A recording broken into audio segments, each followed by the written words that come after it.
fast approaching. Hear what the candidates have to say on the cost of living, housing and development, economic growth, sustainability, education, transport, tourism, immigration, and more. Who has the vision? Who has the plan? Hear it all unfold live, unfiltered, and on the voice of the Cayman Islands. Radio Cayman, 89.9 FM and 93.9. Streaming live on Facebook and YouTube. Visit Radio Cayman's social media pages for debate details. Brought to you in part by Cayman Enterprise City.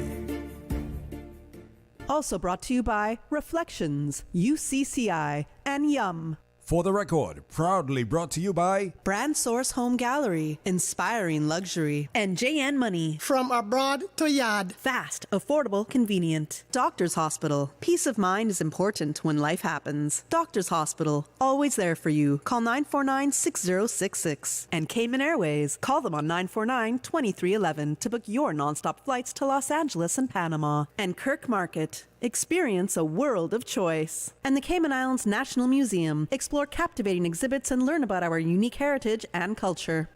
We ask our listeners and viewers to avoid any statements or comments which are abusive, derogatory, malicious, or defamatory. Do not use indecent language or make any statement that is false or misleading. Call 1-800-534-8255, 949-6990. 949-8037 or WhatsApp us on 925-3261. Live from Radio Cayman Studio. This is For the Record with Orrett Connor. Hear from your government officials, independents, and the opposition on issues that matter to you. For the Record. Engage in an open dialogue between residents and lawmakers. With Orrett Connor. Informative, impartial, insightful. This is For the Record.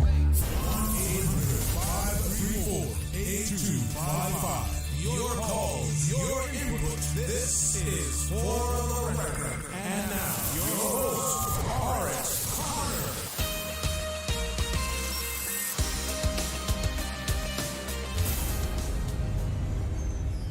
Good morning, good morning, good morning, O land of soft, fresh breezes and verdant trees so fair.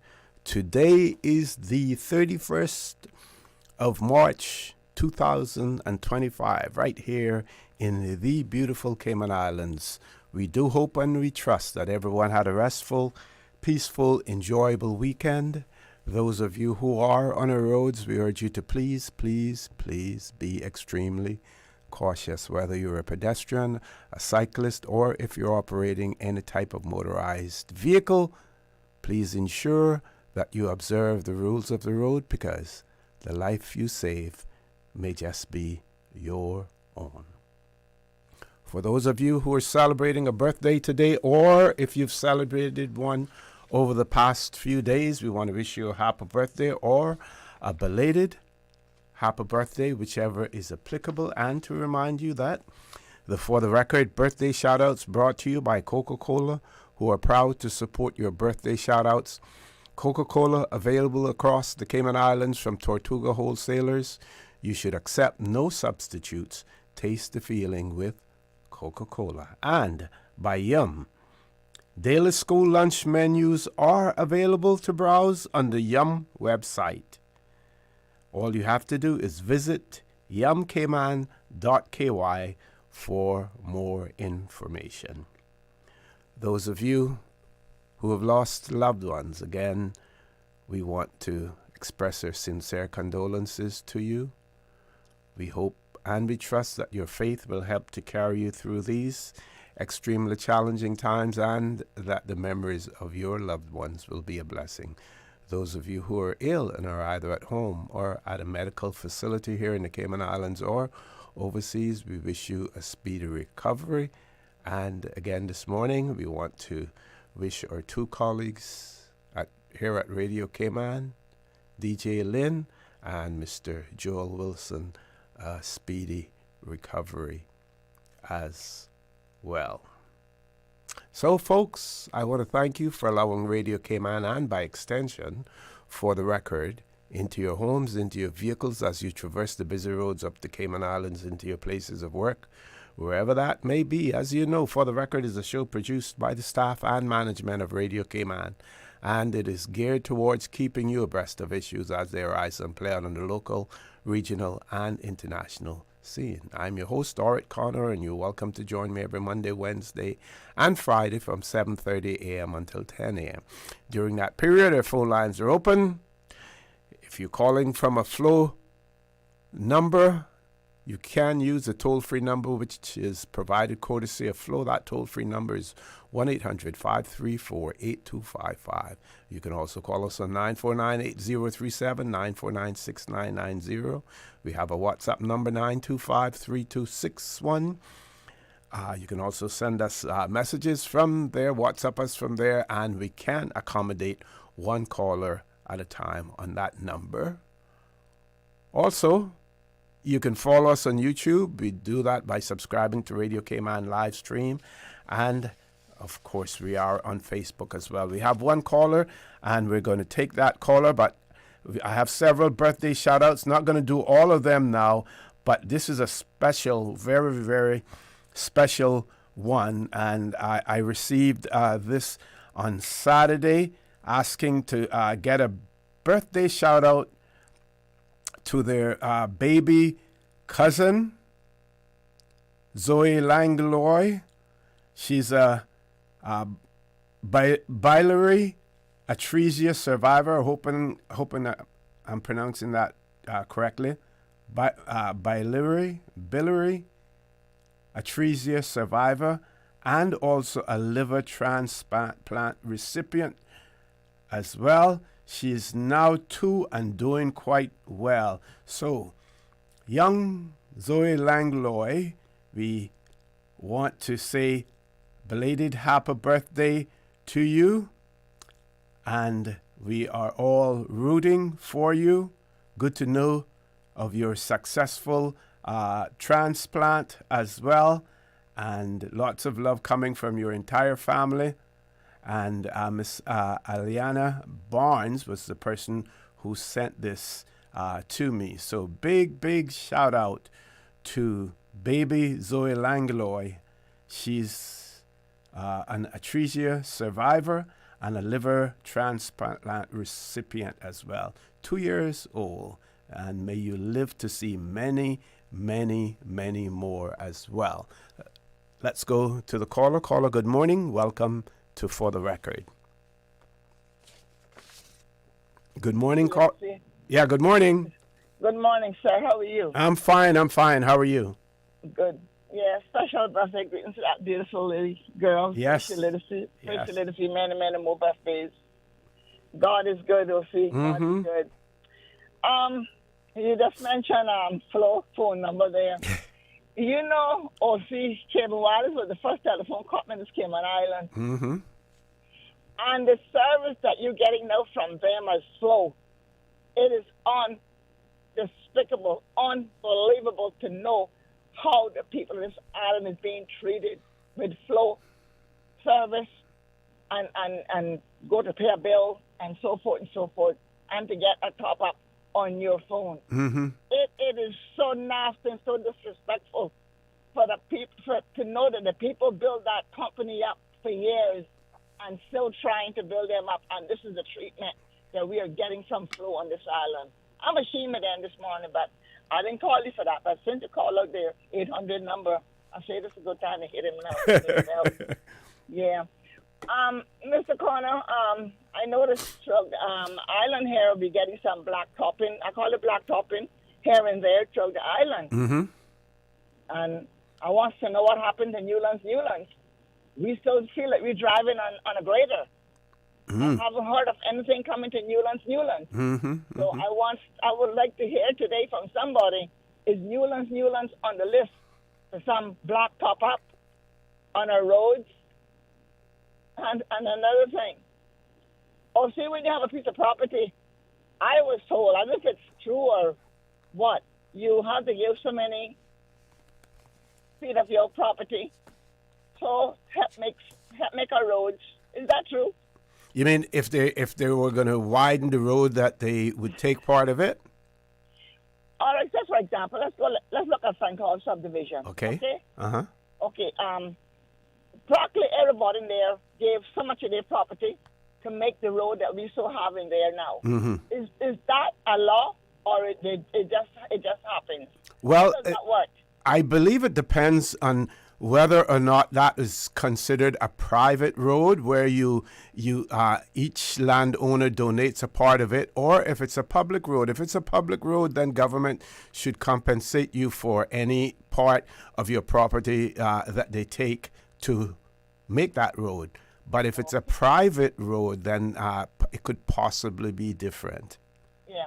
Well, I just give you two examples. Mm-hmm. I remember where the fish shack was on the waterfront there. Mm-hmm. We gone in there, we built that up and got a gallery there and so forth and so forth. I don't know if they took more property from the back of the property and give the front, or they give the front. To say, well, we're going to give more roading because, people is walking and we need road to drive on. Now, they gone and did so much X amount width of the road, of the property, but then again, it turn around and turn it into a parking lot. So when the customers come, they can park up there. Another example, down there on Meringue Town Road, that road is very narrow. Mm-hmm. And it seems like nobody gave any property in any way, shape, or form down there. Now I see on the left-hand side coming into Meringue Town Road, I think it's lots of the Bordens. They're getting ready to put up a fencing there. That is their business. But the fact of the matter is, what are they going to give the government, or what is the government going to purchase from them to help make that road a little bit wider, or not to make it a little more congested in what it is? Because from what I see poured down there, the cement to put the blocks on, they didn't give not even an inch of their property to the government. You know what I mean? Mm-hmm. And see, we can't take this property with us. And if we know that we can help make our roads a lot safer and wider for us to drive on, why are you putting everything to the landmark of your property in this island? What are we carrying with us? It just makes you wonder why some of the things that people do that they do. Don't let come and say they want to buy a piece of your property to help make the road, or they're going to sell it for millions and millions of dollars. 95% of them get paid on time. Some don't get paid on time. Yeah, some are still waiting years, yeah. Exactly. So what I'm trying to say is, not because you probably didn't make any arrangement or nobody don't care about this little baby road, Meringue Town Road, that they got about 8-10 West Day buses drive that road every morning. You know how much more congested that road going to be putting down a cement wall? That is their program. Don't get me wrong. That's their right. But the fact of the matter is, did you give government 2 inches of your property? That's what I would like to know. Mm-hmm. Knowing how narrow the road is. And there's supposed to be like a 10th-floor building going there on that Meringue stretch. They say that it didn't pass, but I can guarantee you it will be passed with a new government. I can guarantee you that. But I got lots more to say, but right now, I'll leave you out. It's too early for all of this. All right, we'll talk. Take care. You too. Be safe on the roads out there as well. Good. Yeah. Bye, darling. Bye-bye. Okay, so speaking of roads and Hearst Road, I cycle on that road on my way home on Tuesdays and Thursday mornings, and from the junction of the Rex Crichton Boulevard to Shamrock Road.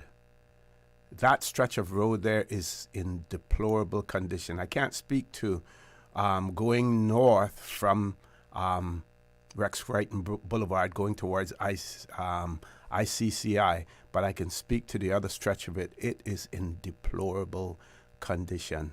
Not even the potholes are patched in any way. Maybe we'll get something before the 30th of April. Maybe we will. But deplorable condition.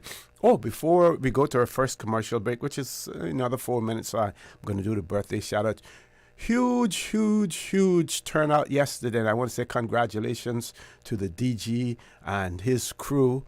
Over 2,000 persons registered and turned out for the DG Deputy Governor's 5K challenge.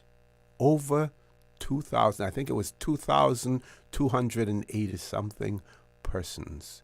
Huge turnout. Kudos to everyone for that. So let's start looking at the birthday shout-out. So we're going to start from the belated ones. Honorable Juliana O'Connor Connolly celebrated her birthday last week as well. So belated birthday greetings going out to her. I think Miss Jewel was also sending out shout-outs to her.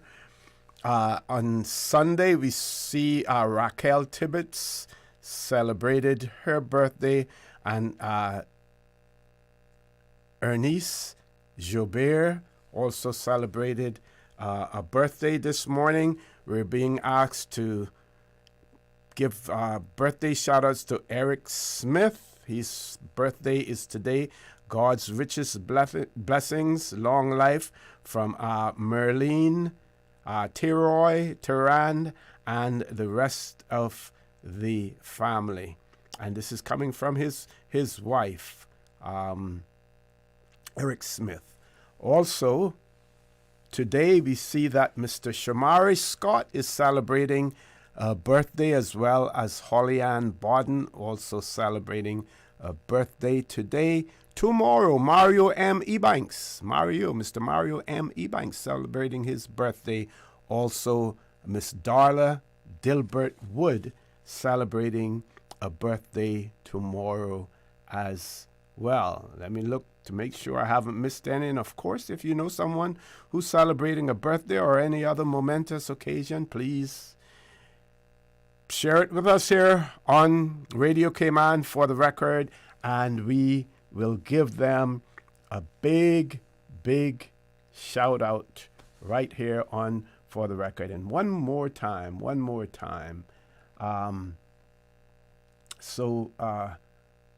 Birthday shout out to our belated at this point in time, I believe, to Zoe Langaloy, who's a biliary atresia survivor and a liver transplant recipient. She's 2 years old now and doing quite well. Kudos, big thumbs up and blessings to Zoe Langloy as well. With that, folks, we're going to take our first commercial break. Don't change that dial. Please stay tuned.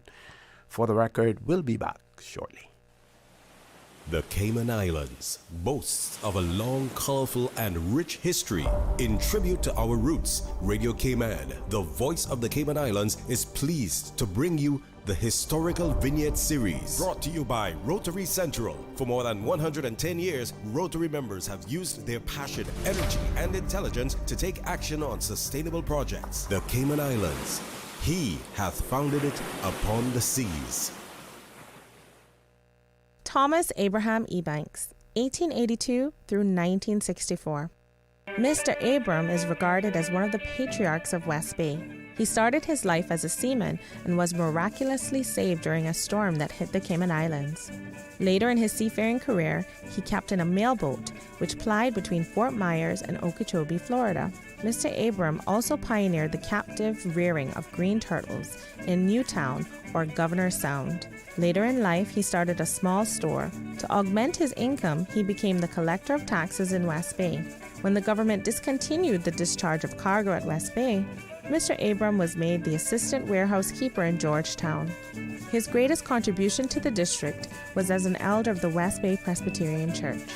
Over the years, he influenced many young people to follow the straight path by his sermonettes and by his own example.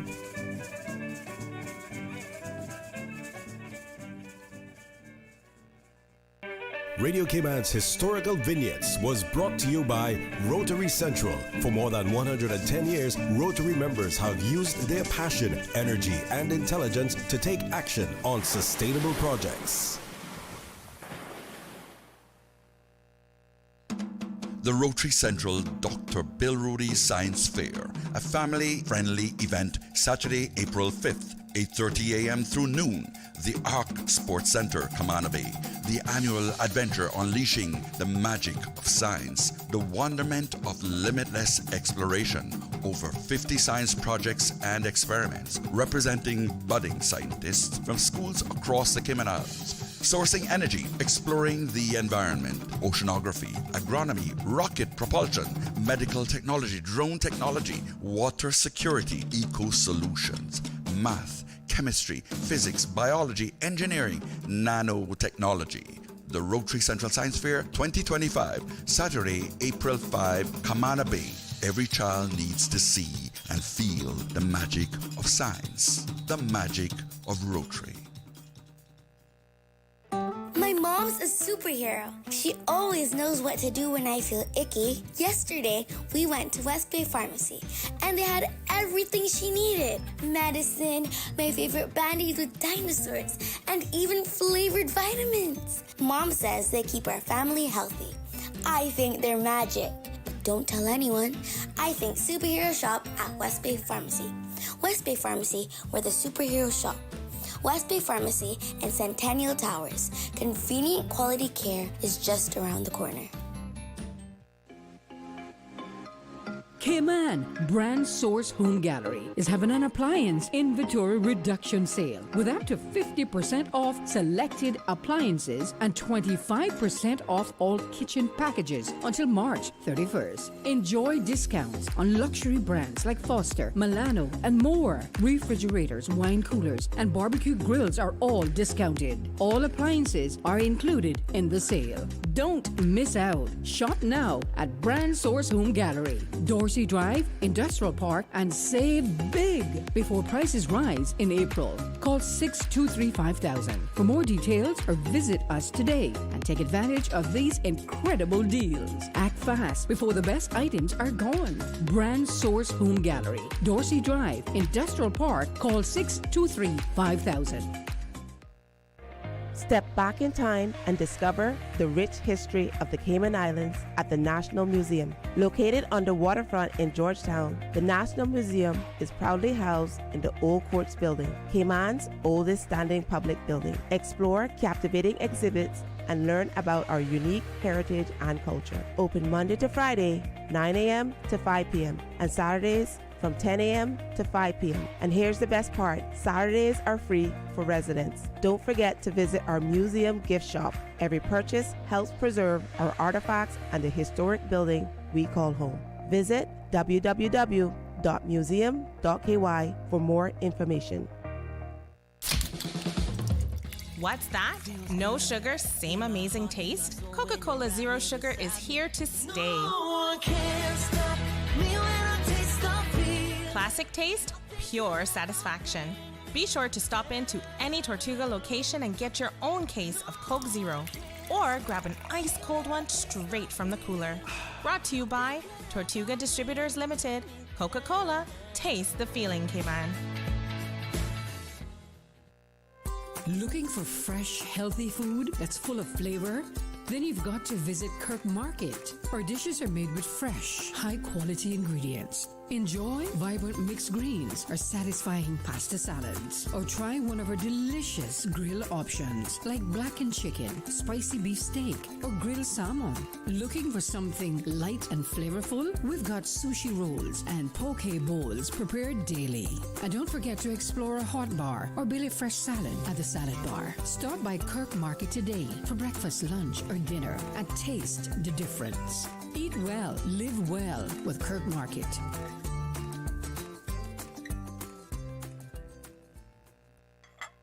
Hey Cayman parents, we get it. You're underslept, over-trafficked, you can barely find your sanity in the morning because you're still trying to find your kids' shoes and lunch boxes. Let Yum take some of the stress away. Every day, over 3,000 students enjoy delicious, nutritious meals from Yum. Over 5 million lunches served and counting. Private school parents? Browse the Yum Cayman app and order up to a month in advance or last minute by 12 a.m. the night before. Government school students? Just drop by the Yum canteen. No pre-orders needed. Yum can't help you find your sanity, but we can sure make your mornings just a bit easier. Check out daily menus at myschoolpos.com or visit yumcayman.ky to learn more.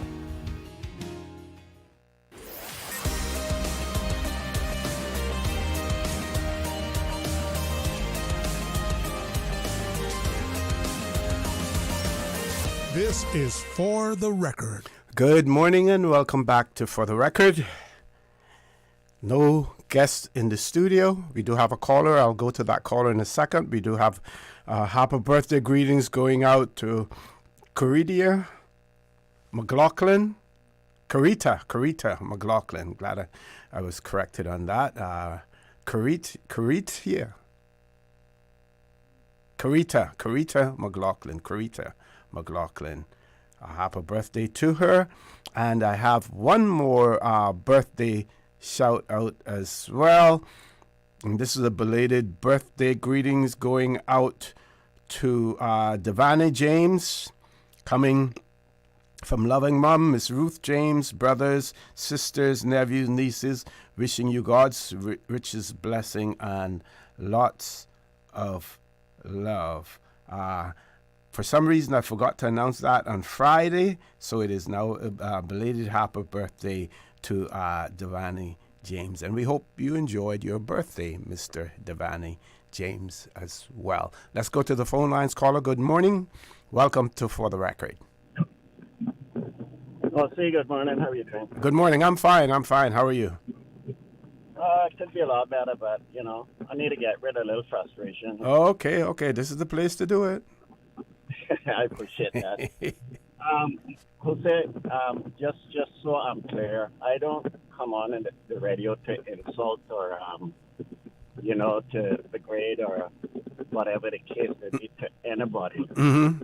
I respect everybody, and what I have to say is not personal to any individual or any foreigner, should I say, that comes to this island, because we got some really, really good people from abroad that lives in this country.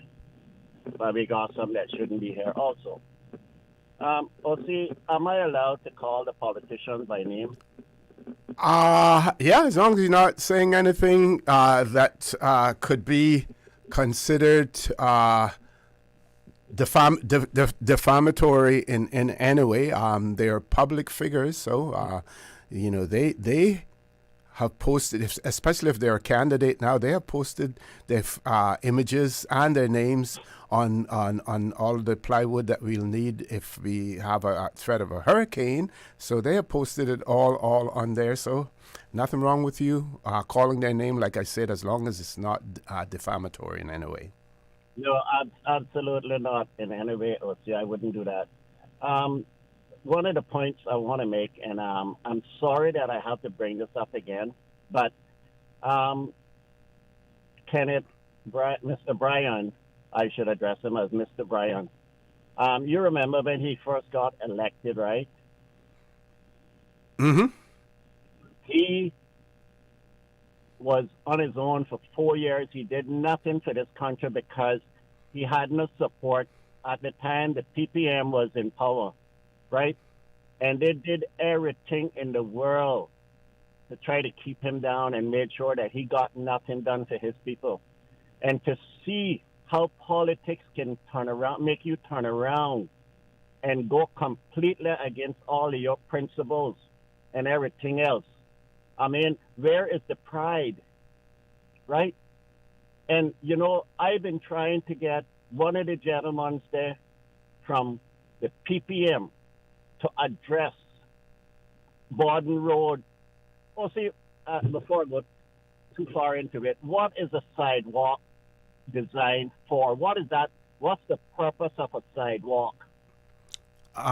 To accommodate those pedestrians so that they can walk safely on our roads, hopefully. That is exactly what my interpretation of it and my understanding and everything else is what a sidewalk is all about. It's not for parking your vehicles. It's not for emergency vehicles. If an emergency vehicle have an issue in an area, they're not supposed to park on the sidewalk. They park on the road itself, not up on the sidewalk, because that sidewalk is especially designated for people that are walking only. It's not even for bicycles, right?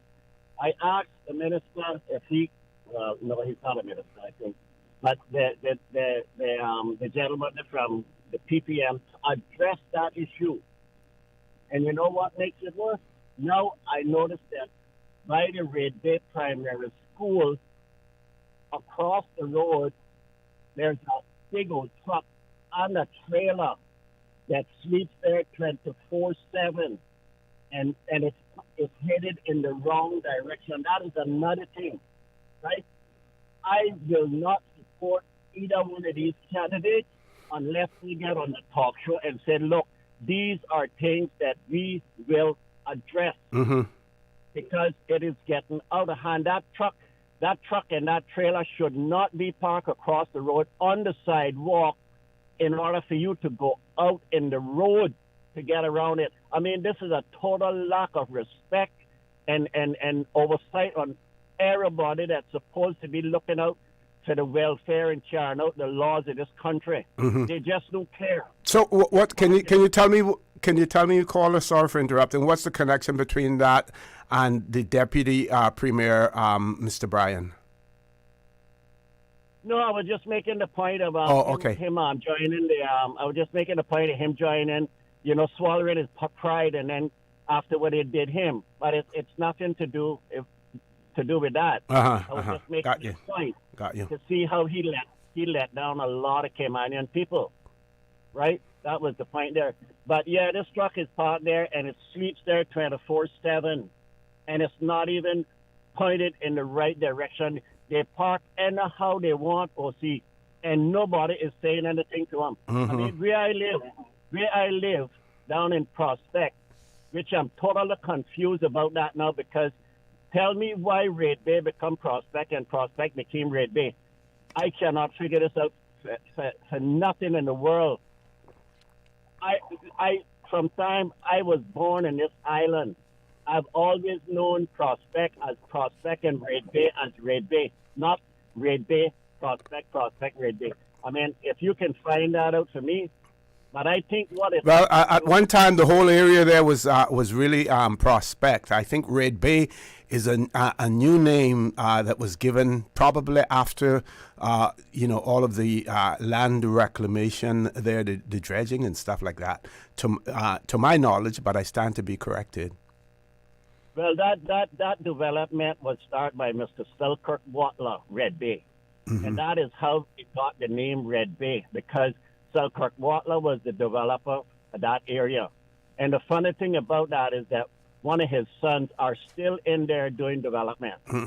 Right? So that is how that came about. Okay. But I don't know. I think how it all came about, I could be wrong, is that when they did this one-man vote, somehow some changes were made. But I would like to know exactly why am I living in Red Bay now, and I live in Prospect. Okay. That makes no sense at all. Caller, thank you very much. I'm going to ask you to leave us there. We reached the top of the 8 o'clock news at 8 o'clock. Got to go straight to the news. Folks, please stay tuned for the record. We'll be back immediately after the 8 o'clock news. Thank you, Mr. Connor. Radio Cayman time check now, 8 a.m. This time check brought to you by our friends at Foster's. Feast without the fuss. Make Foster's part of your tradition this year with our full holiday feast. For $94.99, you can feed up to 8 with a full meal. Order online, pick up in store. Choose your main from our 12-hour smoked pork, oven-roasted turkey, or maple-glazed ham. Or indulge your guests with our extra special herb-roasted leg of lamb feast or a 7-pound fried snapper for $119.99. Order your full Easter feast online today at fosters.ky. Fosters, better because we care. The voice of the Cayman Islands. 89.9 FM in Grand Cayman and 93.9 FM in Cayman Brac and Little Cayman. Silver wings shining in the sunlight. Radio Cayman.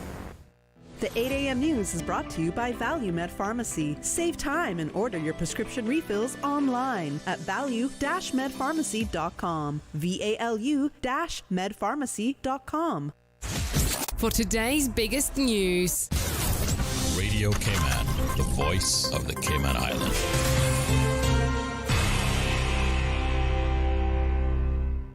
With a look at Radio Cayman's morning news, I'm Dion Anglin. Tune into Radio Cayman tonight as we continue our live in-studio debates featuring the districts of East End and North Side candidates from 7 p.m. to 10 p.m. Candidates for East End include Delmira Bodden, Roydell Carter, John McLean Jr., Isaac Rankin, and Jiva Richards. Candidates for North Side include J. Ebanks and Craig Ebanks.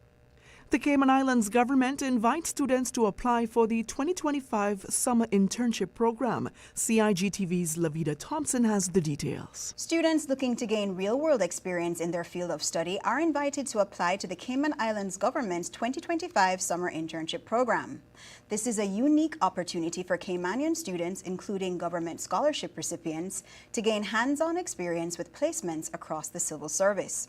Applicants must be at least 17 years old by the 1st of May to be eligible. Students are encouraged to not delay applying as the deadline is this Monday, 31st of March. To start the journey toward a rewarding career, visit careers.gov.ky.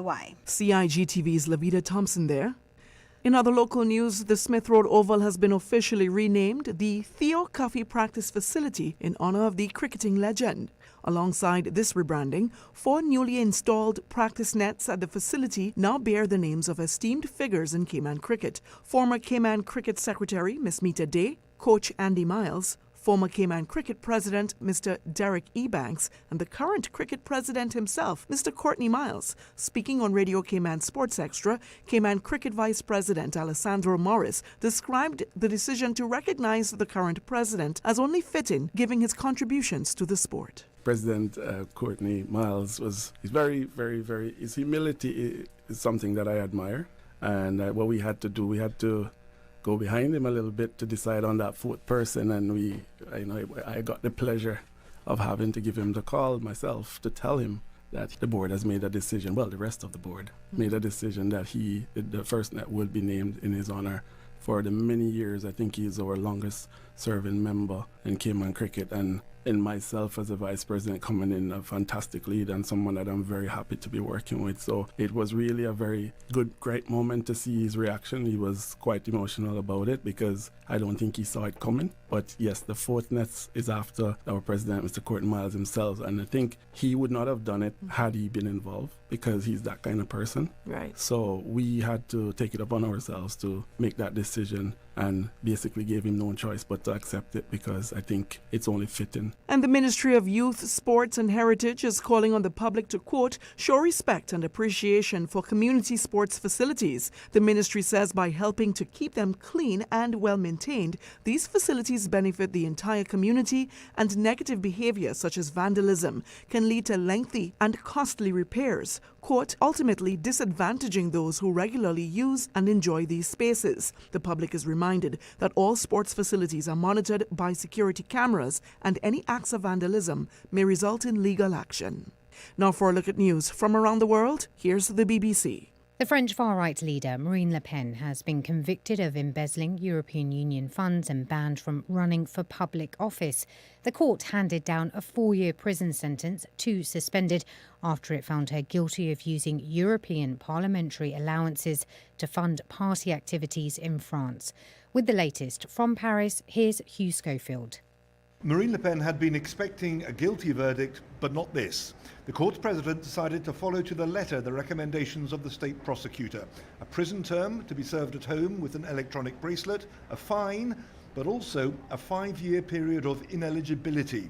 Crucially, that period of 5 years kicks in straight away, even though Marine Le Pen will now almost certainly go to appeal. What it means, bluntly, is that she's out of the presidential election of 2027, an election in which, according to the polls today, she is by far the most popular candidate. Relief teams are grappling with a growing humanitarian crisis in Myanmar following last Friday's massive earthquake. The official number of dead is more than 2,000. Mickey Bristow reports. The World Health Organization says 24 hospitals have been destroyed or damaged. There were power blackouts, unreliable communication services and damaged roads, bridges and railways. Foreign aid and rescue teams are now starting to arrive, with a Chinese team pulling 4 people alive from the rubble in Mandalay on Monday. But a BBC reporter saw the devastation caused by the earthquake, a collapsed preschool building, with childhood mementos scattered around, where perhaps 40 children were killed. That's it for Radio Cayman's 8 o'clock morning news. I'm Dion Anglin. The 8 a.m. news is brought to you by ValueMed Pharmacy. Save time and order your prescription refills online at value-medpharmacy.com. VALU-medpharmacy.com. Now, more than ever, supporting your immune system is crucial to helping your body fight off illnesses like the common cold, the flu, and COVID-19. At ValueMed Pharmacy on Walkers Road and in Town, we carry all the essential vitamins and minerals to help support your immune system and improve your overall health. Some of our top immunity support picks are vitamin C, vitamin D, zinc, elderberry, and quercetin, or the popular 7-in-1 immunity support. Our pharmacists are always on hand to help guide you and answer any questions. Visit ValueMed Pharmacy on Walkers Road or Town. Live happy, live healthy with ValueMed Pharmacy. Stay in touch with Radio Cayman with the latest up-to-date, accurate news and information. For your convenience, the headline news will be repeated on our sister station, Breeze 105.3 FM, weekdays at 8:30 a.m. Follow Radio Cayman on social media, Facebook, Instagram, Twitter, or download the Radio Cayman app in the App Store or log on to www.radiocayman.gov.ky and stay connected to what's happening in the community. Radio Cayman, your voice, your choice, your radio. This is a public service announcement. The Water Authority of Cayman wishes to advise its Cayman Brac customers of planned system-wide service interruption on Thursday, the 3rd of April, 2025, from 12 a.m. midnight to 4 a.m. to facilitate distribution system tests. We would like to ask the motoring public to be cautious as our crew will be actively working on the road during this time. The Water Authority apologizes for any inconvenience this may cause and appreciates the public's understanding. The nation listens. The candidates speak.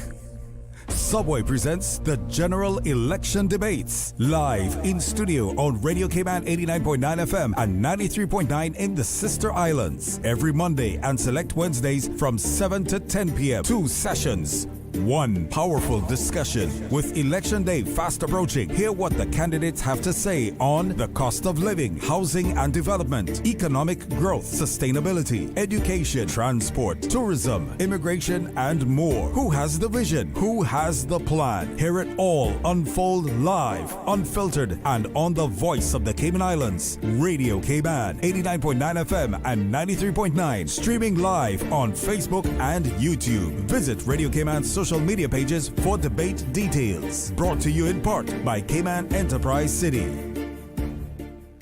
Also brought to you by Reflections, UCCI, and Yum. The 8 a.m. weather update brought to you by CG Britcay, where people come first.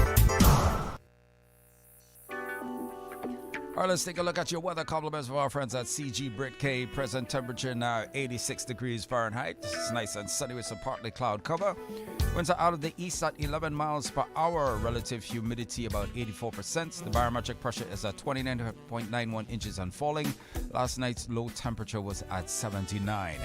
Synopsis as provided by the Cayman Islands National Weather Service. Light to moderate winds and seas are expected to continue across the northwest Caribbean as an area of high pressure remains over the western Atlantic Ocean. Our forecast calls for partly cloudy skies with a 30% chance of showers this morning. Temperatures will rise to the mid to upper 80s with a heat index near 96 degrees Fahrenheit. Winds will be east to southeast at 5 to 10 knots. Seas will be slight to moderate with wave heights of 2 to 4 feet. Later tonight, fair skies, 20% chance of showers. Temperatures will fall to the upper 70s. Winds will be east to southeast at 5 to 10 knots. Seas will be slight to moderate with wave heights of 2 to 4 feet. High tide is coming up at 10:20 this morning. It's going to be heading out at 4:51. It's low and high again at 11:38 tonight. The outlook is for similar weather conditions through Tuesday night. Thereafter, a gradual increase in winds and seas are expected as an area of high pressure builds across the western Atlantic Ocean. And that, my friends, is your latest weather. Take some advice from your Aunt Angie. If you're going to invest in an exotic pet, choose anything but a Norwegian forest cat. Apparently, they will eat all your jewelry. Before you know it, you're racing to the vet when your cat escapes from his carrier and lunges for your earrings. You crash and your cat swallows your pearls. But if you're smart, you'll have CG Motor Insurance and get the best comprehensive coverage for the price. Get the best comprehensive coverage for the price. CG Brit-K. Good like that. All benefits are subject to policy provisions, including eligibility at the time of service. The 8 a.m. weather update brought to you by CG Brit-K, where people come first. Easter vacation is just around the corner, and Cayman Airways has added multiple extra flights to some of your favorite destinations, some of mine too. Look here, they got seats available now for booking on extra Easter flights between Grand Cayman and Kingston, La Ceiba, Miami, Cayman Brac, Little Cayman, and you can even catch a non-stop flight to Montego Bay for Easter. Check it out. You can visit CaymanAirways.com, contact a local travel agent, or call Cayman Airways Reservations on 949-2311. Oh, don't wait too long though, because these extra Easter seats always sell fast. Be sure to add your Sir Turtle Rewards number to your booking so you can earn more miles for more free trips this year. Well, I know where I'm going. I'll see you on board our uniquely Caymanian airline for Easter.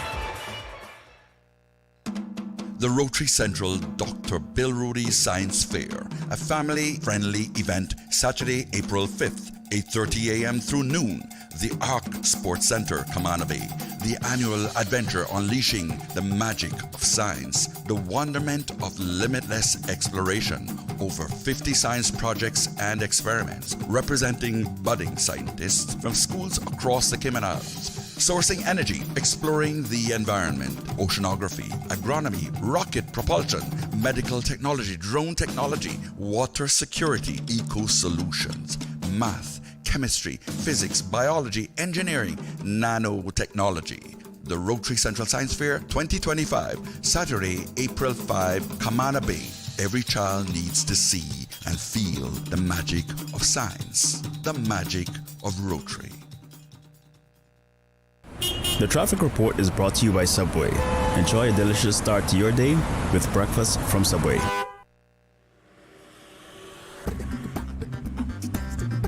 Good morning, my friends. Still got some traffic in the Georgetown area and just on the outskirts. Talking about the Linford Pearson Crew Road, still seeing some traffic.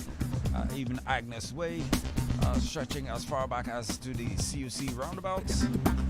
Similarly on Crew Road area. So that looking back at the east-west arterial, traffic is moving smoothly. And getting to the Redway roundabout, to the Century 21 roundabout will run into some traffic. Windsor South Sound, just observe the speed limit. Getting to Walker's Road, still an experience of traffic, and similar on traffic on South Church Street feeding into Seafarers Way. Shannon Road seeing some traffic as well, moving fair to fine. Eastern Avenue quite busy this time of the morning. Butterfield roundabout very much busy with northward bound traffic going around the roundabout, and some traffic coming off the Astley Tibbetts as well. Godfrey Nixon Way quite busy, similar with Dawson Road back to Dorsey Drive. Most streets in Georgetown, of course, taking in the influx of traffic. Still seeing some traffic on Huldah Avenue, Bobby Thompson Way, of course, seeing that traffic as well. Heading to the CNB roundabout and filtering in.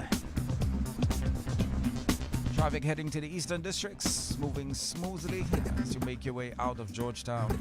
And Cayman Brac, Little Cayman, seeing some light traffic as well.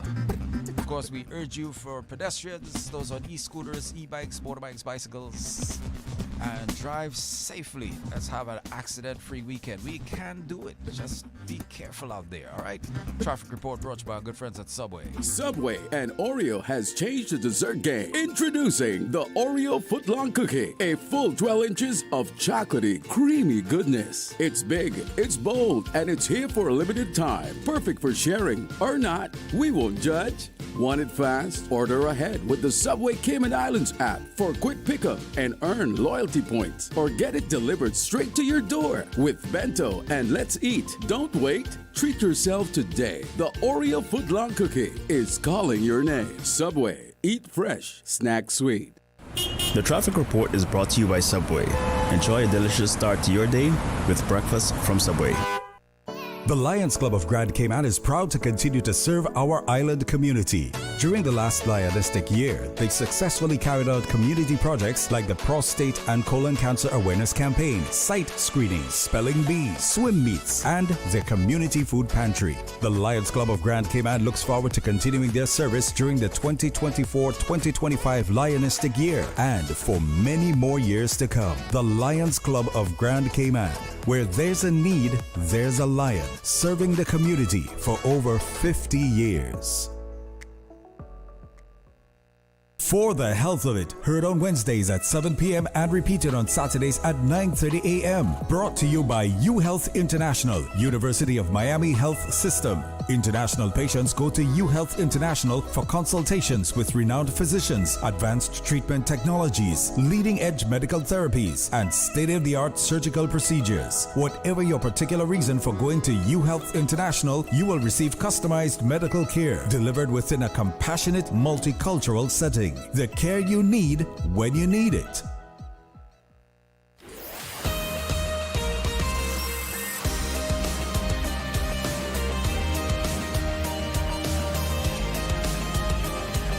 For the Record with Orrett Connor. Good morning and welcome back to For the Record. No guests in the studio, no paid political interviews this morning as well. It seems as if the yard meetings, the house-to-house, door-to-door visits, that's the way to go this electoral season. And but we do have schedule, especially this month. I believe when I looked on the elections website just now, it's 29 days and 20-something hours and seconds left to go before the election. So we will certainly hear more. One of our listeners has written in and said, there are no enemies in politics. The quicker people understand that, we can make better decisions on election day. And I just want to apologize to our last caller that we had to abbreviate the conversation simply because we had to a hard break there to go to our 8 o'clock news. But if he wants to call back, we can still continue the conversation. And I believe I may have referenced the fact that the name Red Bay, when it came about, well, I think one area was known as Prospect and the other area known as Red Bay. The Red Bay name came from, I believe, the color of the water in the area, which would be to the south of Hurley's Grand Harbor, and from the red mangrove that was grown there when we got flooding. That area, the sea there, was really, really red. That may be where the Red Bay came from, but I will look at Mr. Hurst's book to see whether or not there's anything there. I've been doing some quick research during the break, but couldn't find anything. We have 4 callers on hold, so don't be dismayed by the fact that there are 4 callers, because we're going to ask each caller to please be as brief as possible. So all of you hang in there. Let's take the first caller. Good morning. Welcome to For the Record. Good morning, OC. Hey, good morning. Good morning. How are you? I'm good. And I ain't going to be brief. Hey, well, we got that. We got that. The kill switch. I know. Yeah, but Prospect and Red Bay have been around for a long time. Mm-hmm. Remember, Red Bay was destroyed by 1932. That was a district.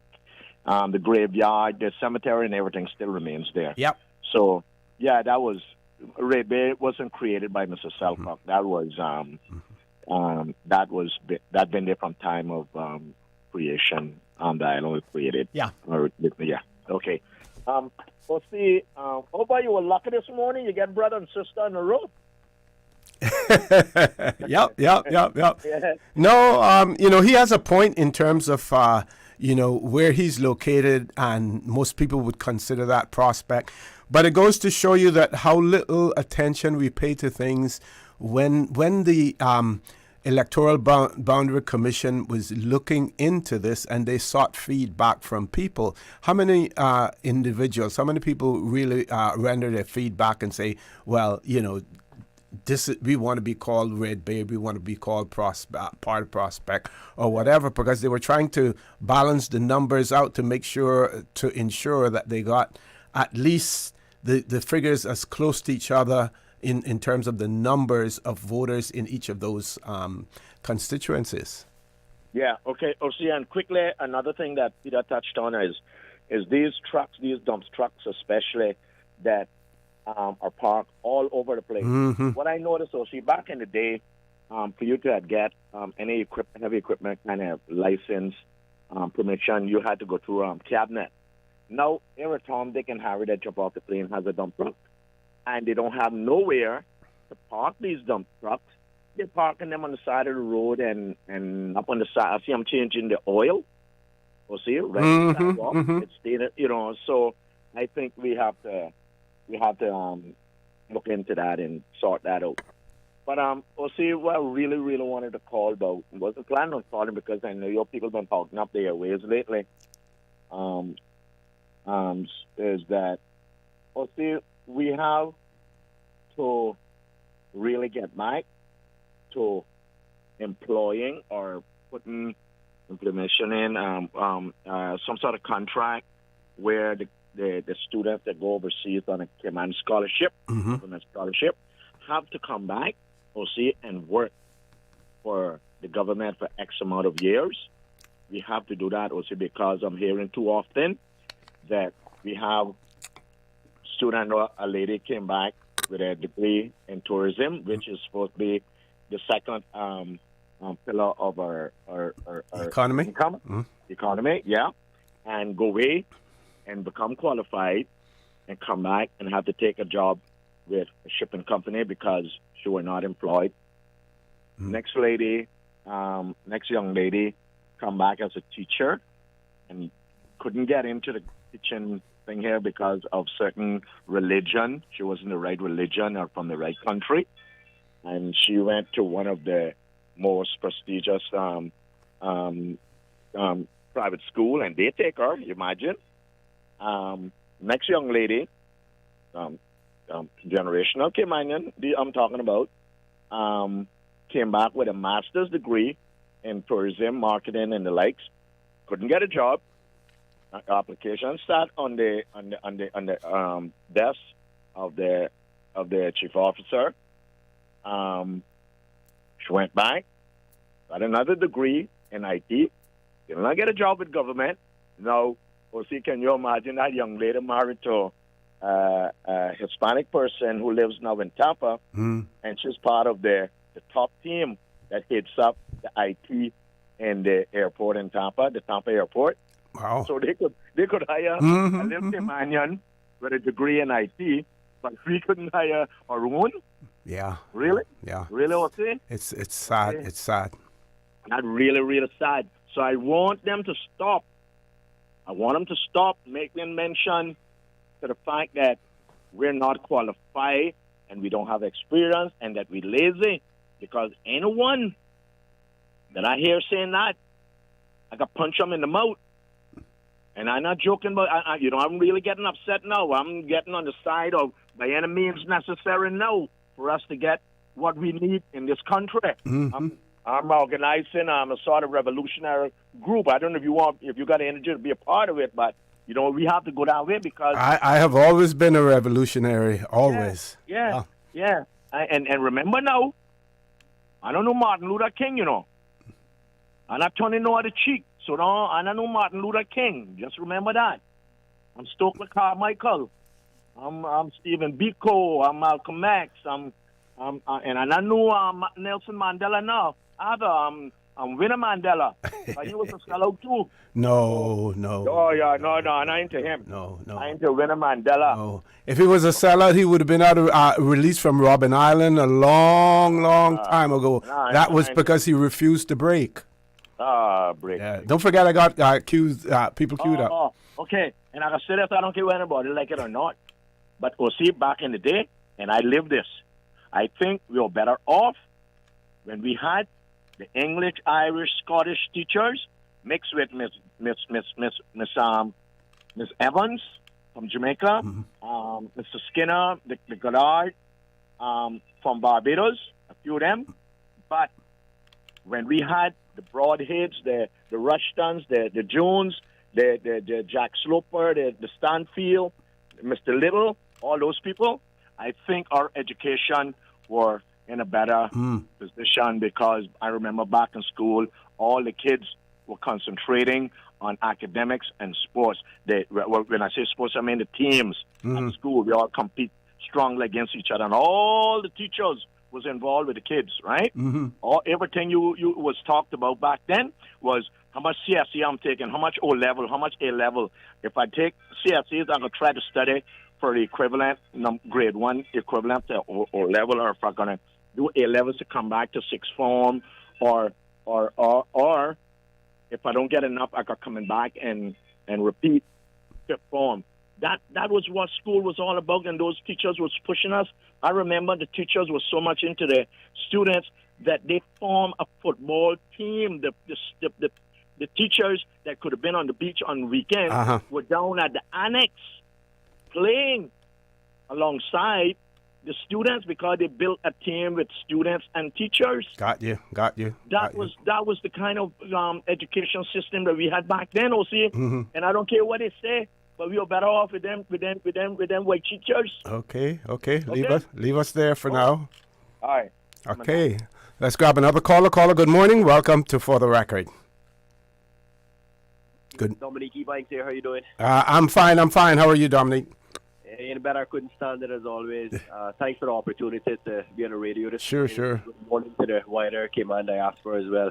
OC, I just want to echo those same things, because I think Lord Graham took most of the words out of my mouth. Almost swore he wanted my head take my if I could replace anything. But certainly, that way he ended off about the teachers and thing, I think we definitely, not just with our educational department, but we start to see this problem now with our social department, our police, our judicial, our, medical. We got diversity. Obviously, we got 100 and some different nationalities here, but sometimes we notice there's a cluster of a particular nationality that overwhelms that particular organization or that government entity. We see that today's society. When we quickly break it down to see which nationalities hold the majority of population, we can quickly see where that comes in.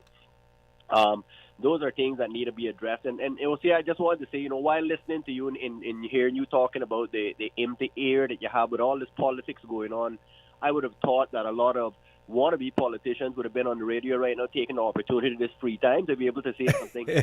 Yeah. I will certainly take the opportunity. Not shy of politics myself. I've been, following politics from time I was a boy, whether you had to go there with your grandparents or your parents to listen, and as you got older, you found more interest in it, especially when you realize it affects your life, whether it's an educational point or some other social aspect.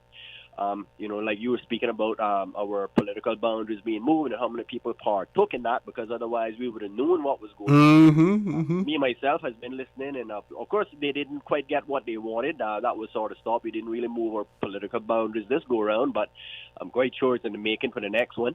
Not to be shy about, I've been out on the political campaign with Mr. Bush, Dr. Honorable William McKeever Bush. He's down there in the West Bay West out there pushing. Obviously, he's been there for the last 40 years, and we can talk a lot of positive things about the man, and of course, there's a handful of negative stones that we could certainly throw. But, certainly remind people out there, before you throw that stone at that glass, so just make sure you're not standing behind the glass yourself. Yep. Mirror, right? And but certainly, like I said, I've been out there on the campaign trail with him, promoting most of the positive things. I can certainly say for a politician over the last 40 years, and even since the last election, we've obviously had two different governments. We had the PAC government, and of course the current UD, which is his government sort of.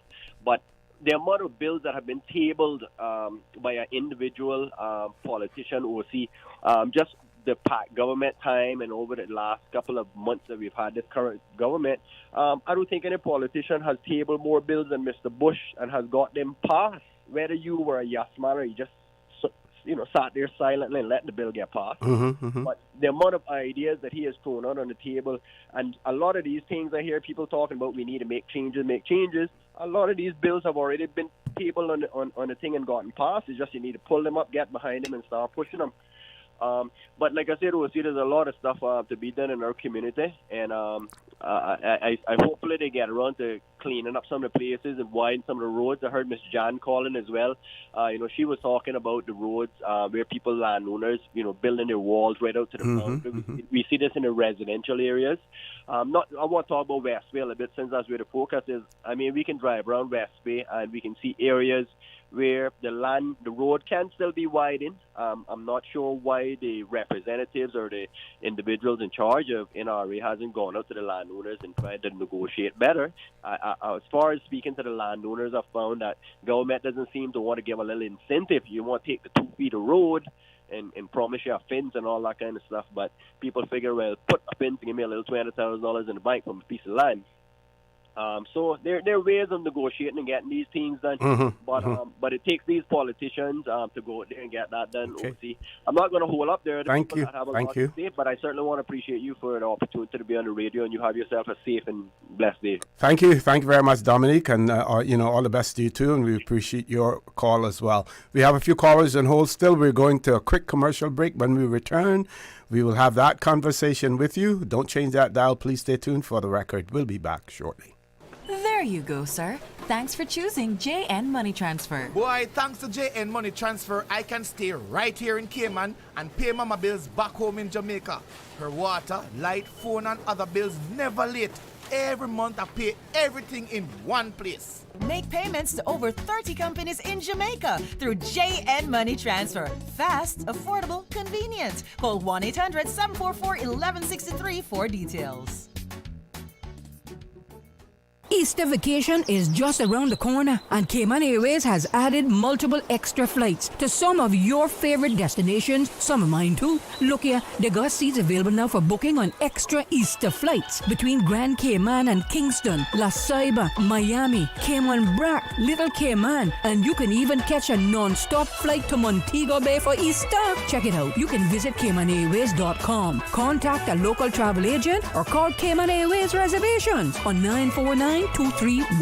And don't wait too long though, because these extra Easter seats always sell fast. Be sure to add your Sir Turtle Rewards number to your booking so you can earn more miles for more free trips this year. Well, I know where I'm going. I'll see you on board a uniquely Caymanian airline for Easter.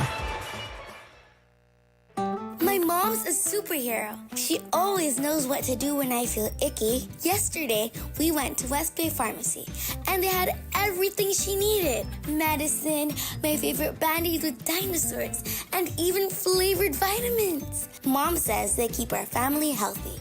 I think they're magic. Don't tell anyone. I think superhero shop at West Bay Pharmacy. West Bay Pharmacy, where the superheroes shop. West Bay Pharmacy and Centennial Towers. Convenient quality care is just around the corner. Looking for fresh, healthy food that's full of flavor? Then you've got to visit Kirk Market. Our dishes are made with fresh, high-quality ingredients. Enjoy vibrant mixed greens or satisfying pasta salads. Or try one of our delicious grill options like blackened chicken, spicy beef steak, or grilled salmon. Looking for something light and flavorful? We've got sushi rolls and poke bowls prepared daily. And don't forget to explore a hot bar or Billy Fresh salad at the salad bar. Stop by Kirk Market today for breakfast, lunch, or dinner and taste the difference. Eat well, live well with Kirk Market.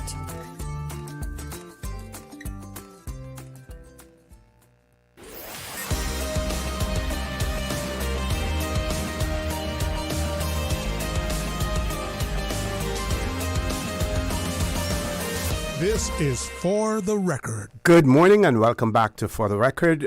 For those of you who find it difficult to wait, if you have hung up, please feel free to call back at your convenience. We certainly want to hear from you. We have a few callers still queued up. Let's go to the phone lines. Caller, good morning. Welcome to For the Record. Good morning, caller. Welcome. I took you up on your call back because I really wasn't finished. So okay. Thank you. Okay. giving me this opportunity. Sure. I just wanted to say one thing, OC, that has been bothering me. I mean, and it has kind of been, hanging around for a long time. Apparently, there's a lot of people that is confused about the word Caymanian. You know what a Caymanian is, and I know what a Caymanian is, but I've been thinking long and hard about it. Let me tell you what my take on being a Caymanian is and what a Caymanian is, with respect to any other nationality. Mm-hmm. If you go to East End and you speak to a person up there and he talks like an East Ender, that person is from East End. All right? If you speak to another person and he has a Jamaica accent, he is from Jamaica. If you go to West Bay and you speak to a West Bay and he speaks like a West Bay, he is from West Bay.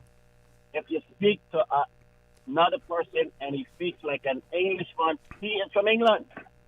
Vice versa, the same thing if you go to any of the other districts like North Side or town, for instance. If you go to town and you speak to somebody from town and they speak like a Georgetowner, they're Caymanians. If you speak like a Canadian, you're a Canadian. So I don't know what the confusion is about this rubbish about who's Caymanian and who's not Caymanian. It's simple. That's all I had to say regarding that. So Thank you. That'll help some of the people. Thanks for your explanation. Thank you very much, caller. Paul, we want to go to the WhatsApp now or the regular caller? Regular caller, good morning. Welcome to For the Record. Good morning, Miss Dosey. Good morning, ma'am. How are you? Good morning, Cayman Islands. I want to sentiment all of those callers, Dominic, Lord Graham, Mr. Thompson, and them. That's what a Caymanian is. He explained it. Pretty much you can almost say, can tell when they're mimicking, trying to be another nationality compared to won't be a Caymanian. Two sentiments about Lord Graham talking about the education system where the children need to be able to come back to find a job. Yes, we need to put that back in place because we got our children going off and coming back and wondering around what they're going to do because government has now changed the policy that they can go in the private sector to look at job, and 99% of them not taking Caymanians. They're taking foreigners over Caymanians because they're coming back with this excuse about that they need to be experienced. You get experience on the job. You don't get experience. If they went to school and they did what experience they could get for their degree, that's their experience. But you got to give them a chance to be able to show their experience. Mm-hmm. Number two, we also need them, and like Lord Graham said, and like Dominic said, we can tell who is in charge of which department, because right now we got the Minister of Health who is now taken over by a particular nationalities that are taking over everything, and they're now dictating to our children after they get the experience and the scholarships to go overseas in different jurisdictions to do medicine. Now they're telling them now in order for them to finish their program, they need to go to that same jurisdiction, Jamaica. Mm-hmm. That if they don't go to Jamaica, they can't get an opportunity to go nowhere else. Yeah. Can you tell me if that particular situation has been resolved yet? No, sir. How much can you tell us about it? Is the person being employed? Are they employed now?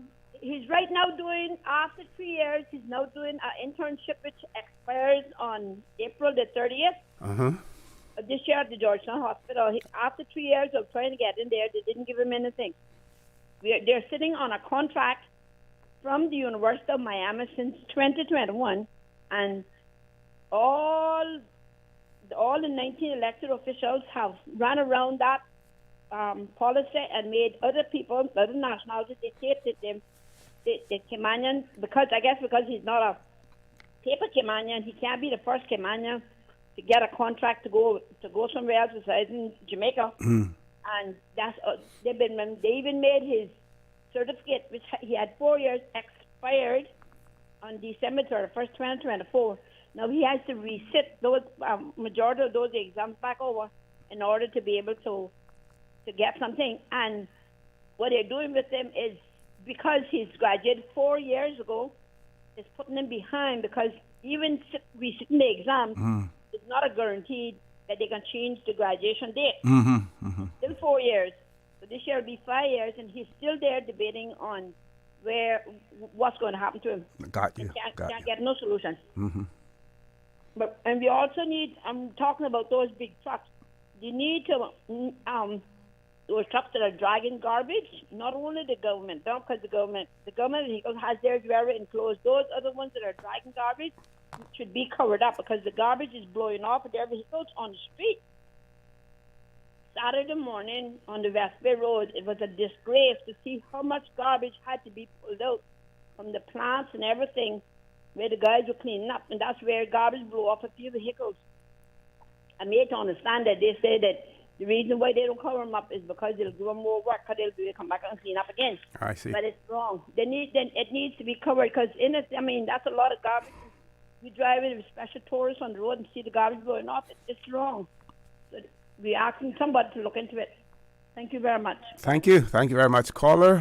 One more caller. Caller, good morning. Welcome to For the Record. That's a WhatsApp caller. Good morning. Good morning. How are you? I'm grateful and piping to get on with you. I said this election I wasn't going to do any voice at all.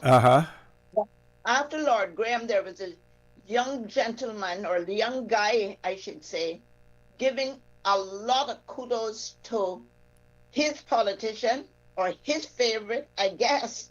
So I don't know if he was in the beef and pork share up on this weekend, and then the big sums of money, 300 and 500.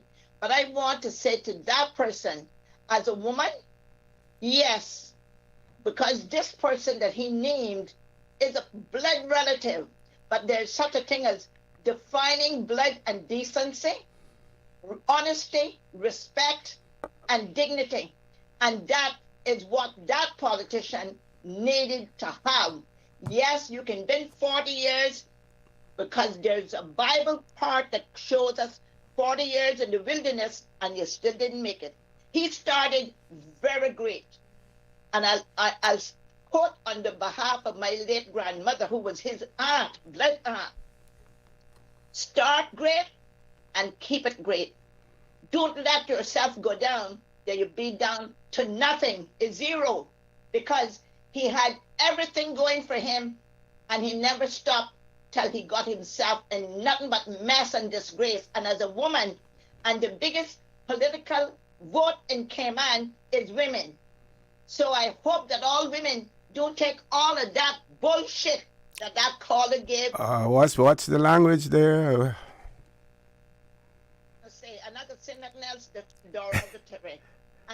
And personally, as a woman, I hope that all women realize that is where our life stands. Dignity, honesty, and integrity. And I will end it by saying, I know God is in charge, and there's a lot of women running this time, and I hope you get a lot of knockouts in men. That's all I can say. So personally, that is how that goes. You can have been, you know yourself, we all have a standard of education. So I do not know what if they didn't have masters and all the other type of degrees, but you can end up becoming down to nothing. Totally stripped and have nothing behind them, nothing. Yeah, you can have a JP and everybody can get that. I can go and try and get one too. So if you're not going nothing else, you lost it. You're marking it about the doctrine and reverend and this and that. Bullshit. Okay. We want to thank that caller as well. Want to give a big shout out to Miss Irma Arch, who's celebrating her birthday today as well. Miss Irma Arch, happy birthday to you. We're going to take a commercial break. Please stay tuned. For the record, we'll be back shortly. Easter vacation is just around the corner, and Cayman Airways has added multiple extra flights to some of your favorite destinations, some of mine too. Look here, they got seats available now for booking on extra Easter flights between Grand Cayman and Kingston, La Ceiba, Miami, Cayman Brac, Little Cayman, and you can even catch a non-stop flight to Montego Bay for Easter. Check it out. You can visit CaymanAirways.com, contact a local travel agent, or call Cayman Airways Reservations on 949-2311. And don't wait too long though, because these extra Easter seats always sell fast. Be sure to add your Sir Turtle Rewards number to your booking so you can earn more miles for more free trips this year. Well, I know where I'm going. I'll see you on board a uniquely Caymanian airline for Easter. Did you know that you can send money transfers to financial institutions anywhere in Jamaica with JN Money? You mean I can send money straight to my account and cut out the middleman? Yes, that's exactly what I mean. You send your own money to your own account, giving you peace of mind that the money is in your account. JN Money Transfers to Financial Institution is another convenient service offered by JN Money. You can have this done from any JN Money location. Deposit your money straight to your account without the hassle of asking someone to do it for you. JN Money Transfers to Financial Institutions, making life easier.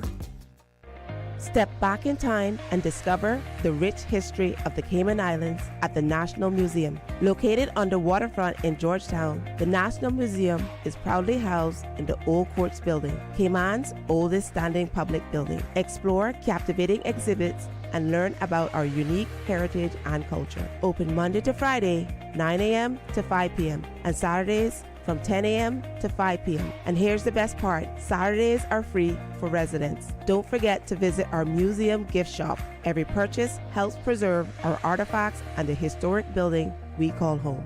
Visit www.museum.ky for more information.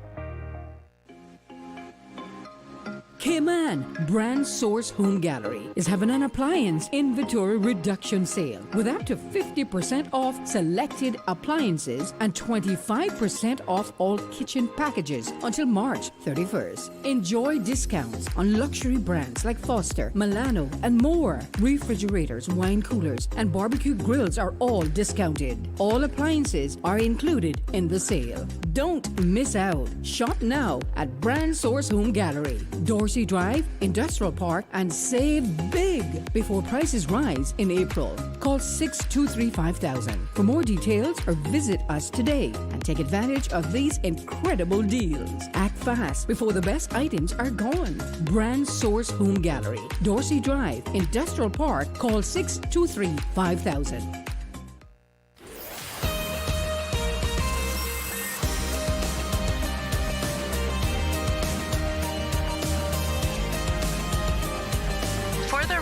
With Orrett Connor. Good morning and welcome back to For the Record. I want to say we thank all of those callers who have called in as well. Phone lines remain open. One of our listeners has written and said, my advice to all students doing medical degrees or certificates is to apply to their university for the OPT or optical practical training and an additional year working in their field before returning home. Update their resumes and with subjects covered that has relevance to the job they are applying for, and it will help. The person says that that's what their son had to do. So I'm going to repeat that. So the advice to all students doing medical degrees or certificates in the Cayman Islands to apply to, when I say in the Cayman Islands, those persons who are living in the Cayman Islands or connected to the Cayman Islands, right? To apply to their university for the OPT or optical practical training and an additional year working in their field before coming home. Update your resume with the subjects covered which have relevance to the job they're applying for, and it will help. So that seems to be some very sound, sage advice. And they go on to say, better yet, if they can afford to get their master's, because a bachelor's really doesn't count for much these days as well. No callers on hold, Paul. So I'm going to share with you. Don't if you're planning on calling, please call after the headline news, because I want to share this with you. I found a piece written by Miss Ann Stafford. Red Bay, founded upon the seas and mahogany, written by Miss Ann Stafford. And the part reads, Red Bay was so called because the seawater was stained by mahogany logs floating on the water awaiting shipment to Jamaica. Okay. The reddish brown color is produced by carotenoid and I can't pronounce that one. Some sort of pigments which are found in the roots, stems, flowers, fruit, and rarely in the leaves. Anthocyanin, something like that. I'm going to try to pronounce that. Sorry about that, folks. It says 1882 map of the Cayman, Grand Cayman, West, Red Bay, and Prospect are marked at the eastern end of Southwest Sound, now called South Sound. And says it is, and this is an excerpt that she took from George Hurst's book, Notes on the History of the Cayman Islands. It is more than probable also the conformation of the island was not quite the same then as now. Though the reef, especially in the south side of Grand Cayman, through the reef, especially on the south side of Cayman, there must have been many more passages than we know of today, because within the memory of living men, vessels drawing, say, 5 feet have been able to pass through the passage at Red Bay, Bordentown, and Grand Sound and anchor safely within, whereins today vessels drawing 4 feet cannot pass the reef. That the reef is increasing in height with marvelous rapidity, and that the sound was in the reef is as rapidly filling up is obvious to all intelligent persons. So we are safe in assuming that nearly 200 years ago, both passages and sounds were safe for vessels drawing probably 7 to 8 feet of water. It is necessary for the reader to remember these facts, as when we come to the establishment of the settlements in the next chapter, it may appear difficult to understand why the spots were selected and why so many, a couple of generations afterwards, were abandoned. So let's see, then it shows some photographs of Red Bay, South Sound, looking across to Prospect Point. And that Prospect Point that's the area where the cemetery and the church, now destroyed, but is still located as well. Any more about Red Bay? But I was able to look that up when we had a break in our conversation, and I was able to share that with you. Let's see if we have any more messages. If not, I have one that for days I have been inclined to read, because we haven't heard much about it, and I really don't want to, not really stirring up anything in regards to it, but, it is the elephant in the room. It is something that needs to be addressed as well. So I am going to share it with you this morning. So this individual writes, is Aussie's nomination really valid? ? despite his efforts to assure voters that he has been duly nominated, the saga of the flawed nomination of Osborne Vendris Borden for Borden Town West is far from over.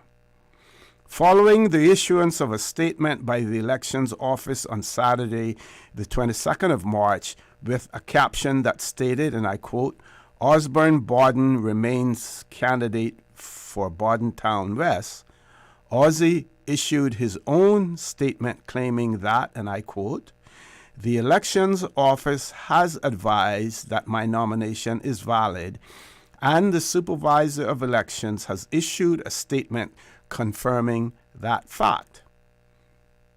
The writer then goes on to say, but Ozzy's statement is a real stretch. The Elections Office did not say that his nomination is valid. Not at all. All that the Elections Office actually said is that the Supervisor of Elections, trying to open up the right of it, said is that the Supervisor of Elections has no authority under the Elections Act to disqualify a candidate because of a flawed nomination. The question of whether Ozzy's nomination is valid still remains very much a live issue and open to challenge in the Grand Court, either before the elections or afterwards. The question is whether Osborne Vendris Borden has been duly nominated as a candidate in Borden Town West, given the undeniable fact that one of Ozzy's two nominators was not registered in Borden Town West at the time she nominated him. It seems beyond doubt that he has not been duly nominated. This is the writer's view now. It seems beyond doubt that he was not duly nominated. As he has not been duly nominated, that means he is not a legitimate candidate, and only a candidate can lawfully contest an election. If voters vote for someone who is not a candidate, their vote will be invalid. The reality is that if Ozzy is elected, his election will almost certainly be challenged on the ground that he was not duly nominated and therefore was not a lawful candidate. And then it goes on to say that voters in Borden Town West should bear this in mind as they head to the polls on April 30th.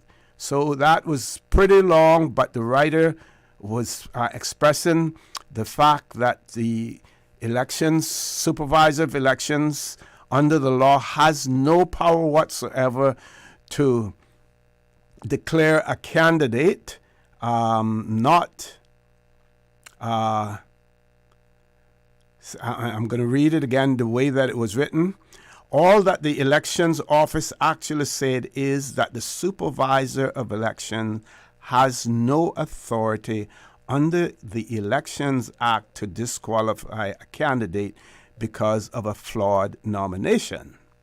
So what the writer is also pointing out that this can be challenged in the courts at this point in time, or it could be challenged after the results of the elections as well. Paul, I believe someone is trying to call in on the WhatsApp number. We're going to our headline news. When we return, phone lines remain open. Please stay tuned. For the record, we'll be back shortly.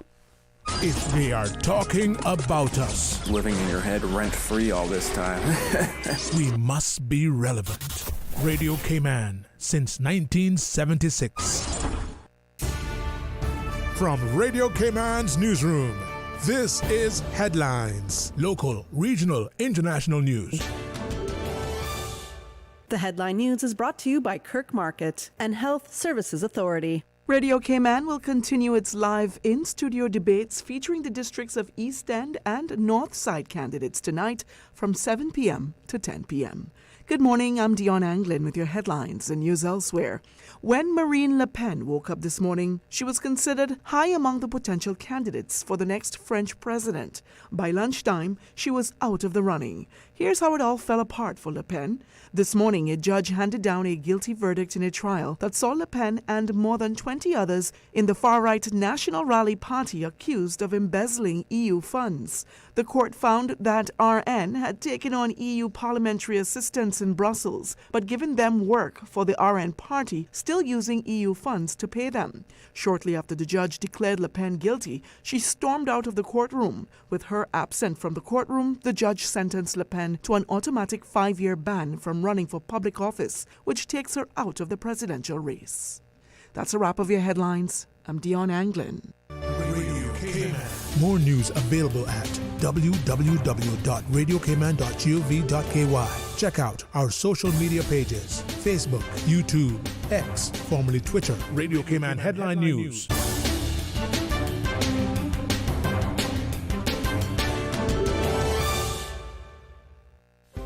Do you have a healthcare question but not sure who to ask? Contact HSA's Patient Call Center to speak to one of our experienced clinical team members. We are here to answer your questions and help guide you through your healthcare journey. Need to make an appointment? Our team can help. Contact HSA at 949-8600 or email info@hsa.ky. At HSA, we are committed to caring for you.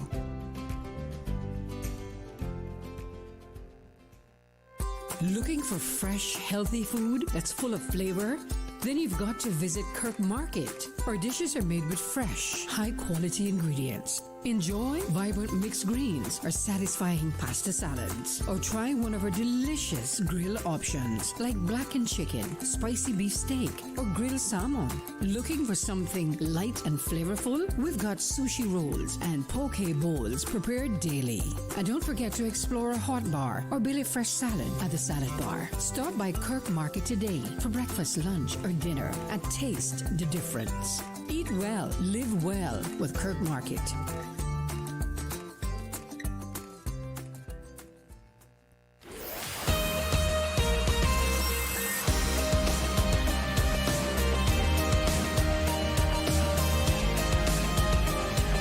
For the Record with Orrett Connor. Good morning. Welcome back to For the Record. Just a correction here. I think when I was sharing the comments made by and the advice given by one of our listeners to medical students doing medical degrees or certificates to apply to their university for the OPT, which is the optional practical training, not optical, optional practical training and an additional year working in the field before coming home. Update your resume with the subjects covered that has relevance to the job they're applying for, and it will help. So you should go for that optional practical training that may be available at your particular university as well. Let's go to the phone lines. Caller, good morning. Welcome to For the Record. Yes, good morning, Mr. Connor. Good morning. How are you? Back. I'm good, and yourself? I'm fine, thank you. Awesome. Anyways, I'm just very concerned about what you were saying with respect to Ozzy, because has he not ran prior, been a minister, been in our parliament? Was he not approved for that prior? Is it what is the problem? Is it he didn't have people nominate him, or the people that nominated him weren't eligible? I'm pretty sure they had to show their voter's card, right? Yeah, I'm hearing various stories on that, which I won't repeat here right. on air. I don't know whether or not the police have investigated to see whether or not it was a deliberate act or whether or not it was just a misunderstanding in terms of which register of electors should be used. Which register of electors were in effect. We know that there's one that comes into effect tomorrow, the 1st of April. But that list should not, any name on that list. But my concern is, if they've gone to nomination day and gotten nominated. Mm-hmm. Aren't they not properly vetted at nomination day as well to ensure they're eligible to go into nomination and be nominated? Or are we basically throwing that farce out there for the voters to believe that, you're still eligible to be kicked out prior to the 30th of April, even if you're nominated? Is that what the message is? Well, the returning officer... Up for people, because my phone blew up, and I didn't realize that's what it was blowing up about. 'Cause I got a lot of people in Bordentown that want to know what's going on. Well, the returning officer and the deputy returning officer, as the case may be, do scrutinize the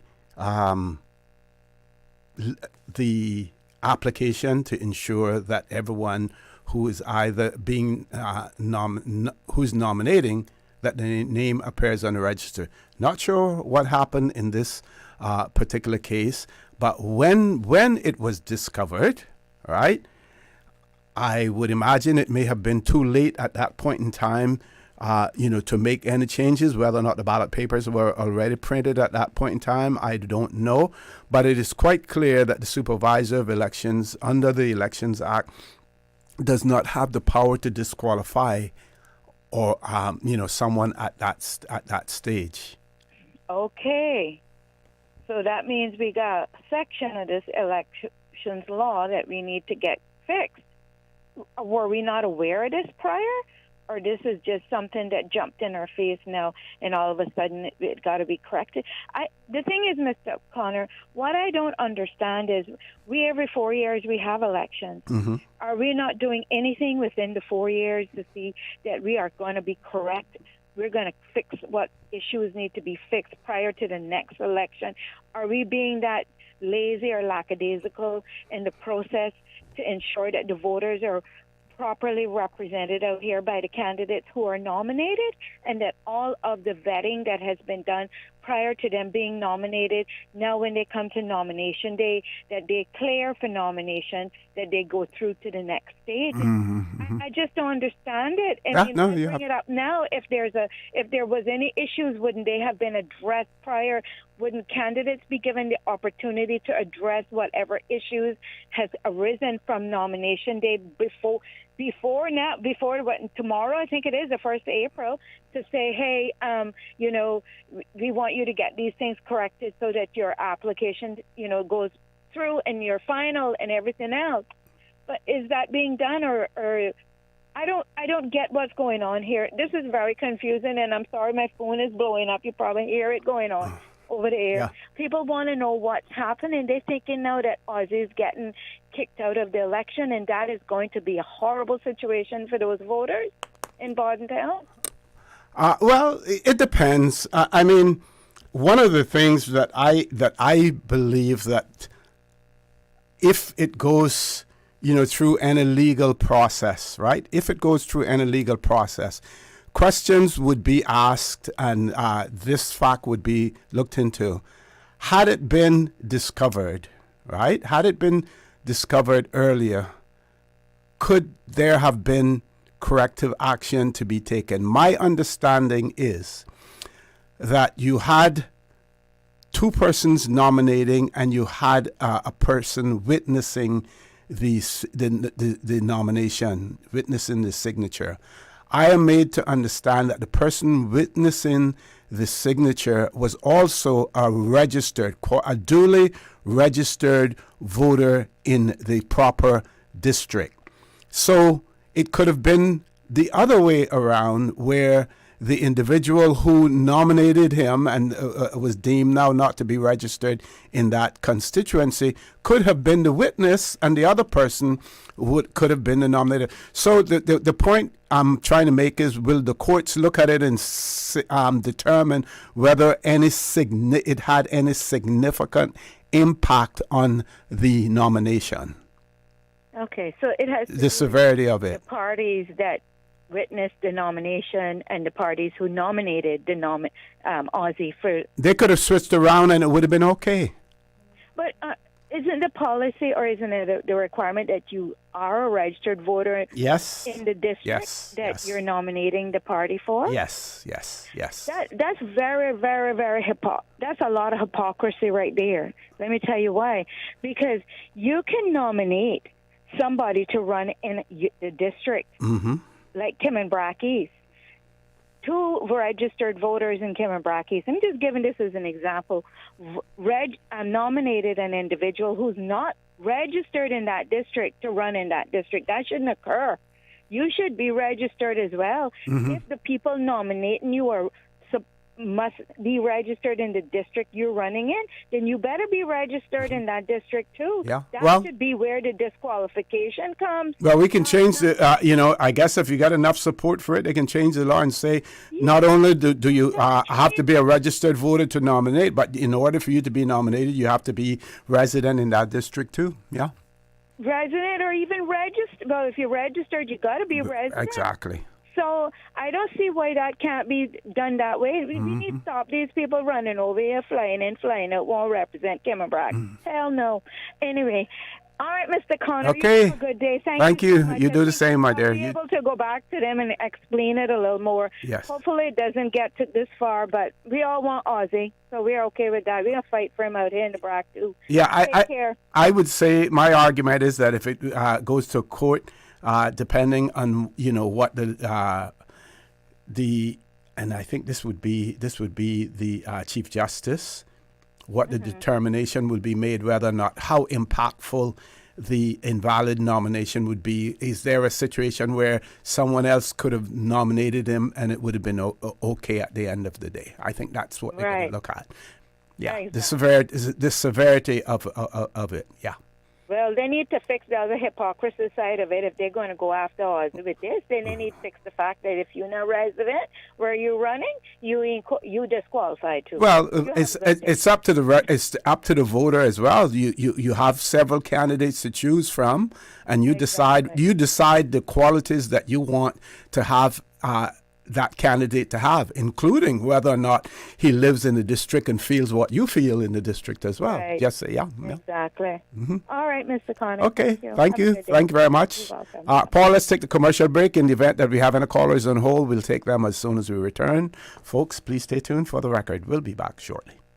Did you know that Doctors Hospital provides urgent care services 24 hours a day, 7 days a week? And Doctors Hospital's urgent care physicians have access to the most advanced MRI and CT imaging in the Caribbean, providing reliable diagnostics when you need it most. When you need quality urgent care for an illness or injury, Doctors Hospital is here for you 24/7. Whether it's a migraine, chest or abdominal pain, shortness of breath, broken bones, or another urgent need, Doctors Hospital at the top of Walker's Road. Urgent care right now.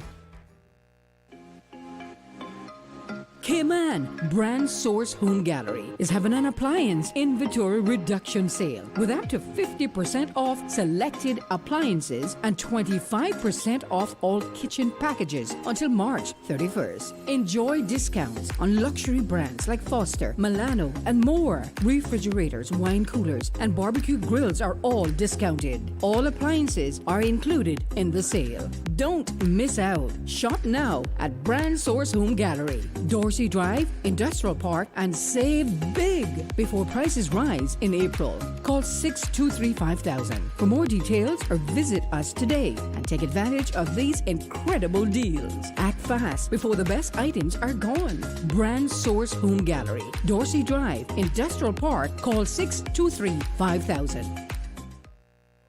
Looking for fresh, healthy food that's full of flavor? Then you've got to visit Kirk Market. Our dishes are made with fresh, high-quality ingredients. Enjoy vibrant mixed greens or satisfying pasta salads. Or try one of our delicious grill options like blackened chicken, spicy beef steak, or grilled salmon. Looking for something light and flavorful? We've got sushi rolls and poke bowls prepared daily. And don't forget to explore a hot bar or Billy Fresh salad at the salad bar. Stop by Kirk Market today for breakfast, lunch, or dinner and taste the difference. Eat well, live well with Kirk Market.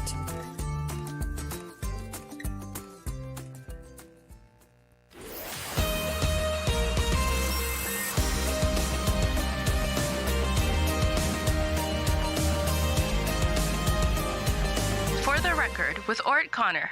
Good morning. Welcome back to For the Record. We're going straight to the phone lines. Caller, good morning. Welcome to For the Record.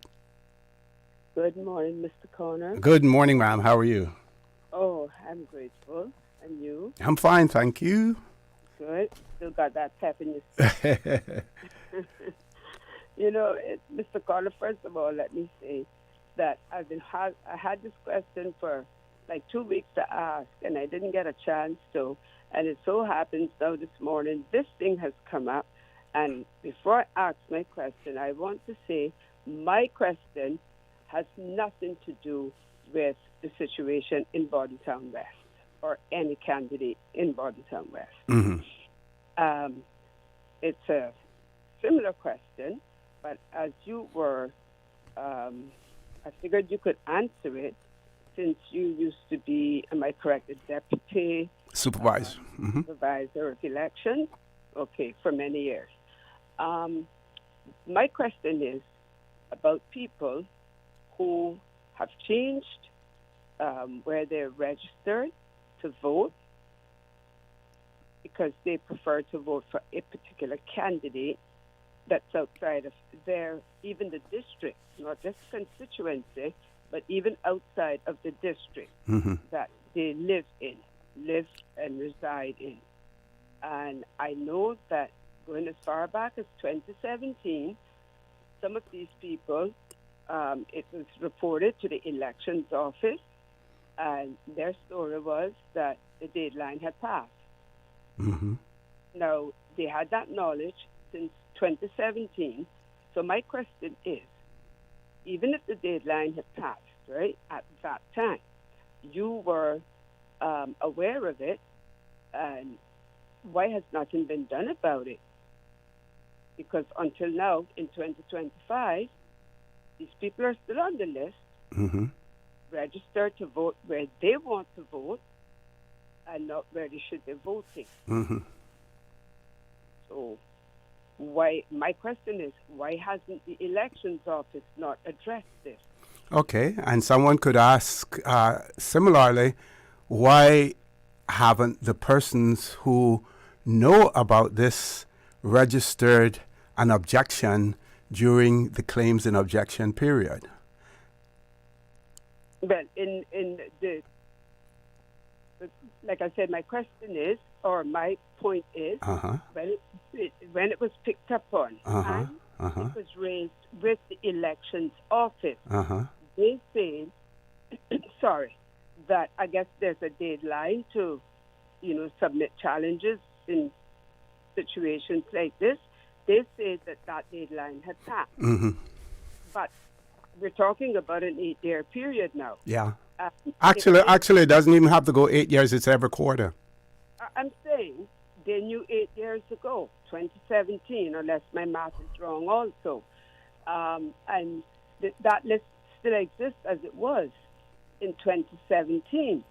And I'm sure it might be the case in other, constituencies. And I thought that, once it was challenged, whether after the deadline or not, that at least it would be looked at. But when you say a challenge, what you mean by alerting the registering officer to it? Well, because that's not a challenge. Let me not use the word challenge. Once it was reported. Okay. Brought to their attention. Yeah. So they have knowledge of it. So my question is, why has nothing ever been done about it? Okay, give me an opportunity to answer now, please. And I have a second question, so maybe you can answer them both. Bearing in mind that nothing was done about it at that time, because they say the date the challenge had passed, is it possible, or, well, anything is possible, but can one go out on election day knowing that someone should not be voting in a particular constituency and challenge them at the polls? So you can answer both. Okay. Let me answer the last one first. There are agents of candidates who will be positioned in the polling station. They're positioned so that they can hear the voter when they call out their name, occupation, and address to the presiding officer who's going to give them the ballot paper. At that point in time, the agent could object. The objection would be noted, but the person would not be prevented from voting. The objection would be noted, but they wouldn't be prevented from voting. Now, let's go back to the other issue. Every quarter, right? 1st of January, 1st of April, 1st of July, 1st of October, a new register of electors comes out. Before that register of electors is published, there's a period for claims and objections. Individuals can object to someone's name being on a register of electors because they're not in that electoral district, or maybe for other reasons. They may have a conviction that the elections office is not aware of, or whatever, and still serving time, or whatever. The person can do that. The registering officer can also object because they know the fact. Now, I'm not going to protect anyone. I'm not going to throw it, but at the same time, I'm not going to throw anyone under the bus. If I were a registering officer, an assistant registering officer, and something was brought to my attention that the person was not residing in that constituency, then I would make not only a mental note of it, but a physical note of it to address it at the next hearing, period for claims and objections, and deal with it at that point in time. That if I were a registering officer, that's what I would do. Because you have, like I said, 4 quarters in every year to do that.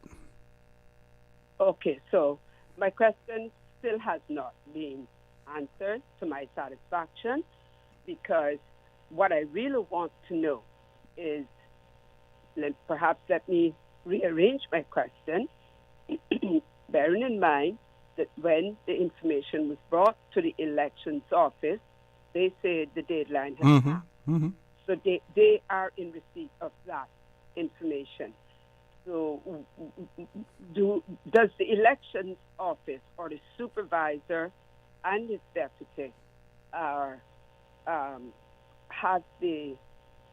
they legally empowered? No, that's the responsibility of the registering officer and the assistant registering officer, deputy registering officer. That's outlined in the Act. So the returning officer has the authority to do it. To do what? I would imagine that the supervisor has the authority to uphold that. Can you repeat that, please? I said, if the returning officer has the authority. Registering officer, not returning officer. I'm sorry. The registry. Too many words going on. And all begin with R. Yeah, I was going to say too many R words, but then that might have come out wrong too. If the registering officer has the authority to remove the person. No, they don't. It's the revising officer. They bring it to the. Let me explain to you rather than you conjecturing. The registering officer is charged under the Act with compiling a list of all registered or eligible persons who can register for a particular constituency. They compile that list. It has to be then approved by a revising officer who is a senior magistrate. So anything brought to the attention of the registering officer, either by a third party or based on their own knowledge, they would transmit that to the revising officer during the hearing period, and the revising officer will decide whether or not that person can be registered in that constituency. Got it? Let me see if I got it. So, I lived in Georgetown. I moved from Georgetown. And I didn't even have the opportunity to change my registration. Those days, people walked around and they came to your house and they told you why they were there, and they just did it. And then the next election, you were voting in a completely different district. And so, let's just say that I had said to that person or avoided that person and did not get re-registered, and now I'm living in a different district but voting in the old district, Mm-hmm. and I had been reported. Are you saying that, let me see if I'm getting it right, is it the registered, the registered officer? Registering officer, right. With them having this knowledge now, because I'm sure whomever came to my house would have, gone back and reported this, would they have then taken action to have me removed from the Georgetown list and put on a list that I should have been put on? They could, yes, or they should. They okay, could and should is different under the law. So if they could or if they should and it wasn't done, then it says to me that our elections law is clearly not, it's not being adhered to, or whomever is dealing with it, perhaps they need or perhaps a lawyer to interpret the law to them, because there's just too many loopholes. Mm-hmm. Okay, I'm going to share with you what one of our listeners has said, and this person knows what they're talking about. The person says she needs to register an objection. Thumbs up. Tell her to send the information with the names to the relevant registering officer. Mm-hmm. We know that the information shared with the elections office may not have been passed on to the registering officer. So there are many ways. Like I said, and the way I put it, if I were a registering officer or a deputy registering officer, if I were an election office attendant, once that information was passed to me, I would then pass it on. But caller, I'm going to ask you to leave us there. We've spent a lot of time on this. But if you know, I know you were talking in terms of probabilities, but if you know of specific cases, then pass the name of the individual to the registering officer for that constituency. Okay, well, it was a question, like I said, that I've been meaning to ask for 8 years. Okay. And I've never asked the question. Okay. Thank you. Thank you very much, caller. Paul, let's take the commercial break now. If you have our callers, we'll take them as soon as we return. Please stay tuned for the record. We'll be back shortly. Easter vacation is just around the corner, and Cayman Airways has added multiple extra flights to some of your favorite destinations, some of mine too. Look here, they got seats available now for booking on extra Easter flights between Grand Cayman and Kingston, La Ceiba, Miami, Cayman Brac, Little Cayman, and you can even catch a non-stop flight to Montego Bay for Easter. Check it out. You can visit CaymanAirways.com, contact a local travel agent, or call Cayman Airways Reservations on 949-2311. And don't wait too long though, because these extra Easter seats always sell fast. Be sure to add your Sir Turtle Rewards number to your booking so you can earn more miles for more free trips this year. Well, I know where I'm going. I'll see you on board a uniquely Caymanian airline for Easter. Step back in time and discover the rich history of the Cayman Islands at the National Museum. Located on the waterfront in Georgetown, the National Museum is proudly housed in the Old Courts building, Cayman's oldest standing public building. Explore captivating exhibits and learn about our unique heritage and culture. Open Monday to Friday, 9 a.m. to 5 p.m. and Saturdays from 10 a.m. to 5 p.m. And here's the best part, Saturdays are free for residents. Don't forget to visit our museum gift shop. Every purchase helps preserve our artifacts and the historic building we call home. Visit www.museum.ky for more information. Accidents and illnesses can strike without warning. Ouch! When it comes to urgent care, every second counts. At Doctors Hospital, we have a dedicated team of experienced doctors and nursing staff available to you 24 hours a day, 7 days a week. Don't waste time in an overcrowded emergency room when you need urgent care. Whether it's a broken bone, a severe infection, or a sudden illness, trust in Doctors Hospital's unwavering dedication to providing the best immediate care. For complete urgent care when you need it the most, choose Doctors Hospital, located in Georgetown, 16 Middle Road. Cayman Brand Source Home Gallery is having an appliance inventory reduction sale with up to 50% off selected appliances and 25% off all kitchen packages until March 31st. Enjoy discounts on luxury brands like Foster, Milano, and more. Refrigerators, wine coolers, and barbecue grills are all discounted. All appliances are included in the sale. Don't miss out. Shop now at Brand Source Home Gallery, Dorsey Drive, Industrial Park, and save big before prices rise in April. Call 623-5000 for more details or visit us today and take advantage of these incredible deals. Act fast before the best items are gone. Brand Source Home Gallery, Dorsey Drive, Industrial Park. Call 623-5000.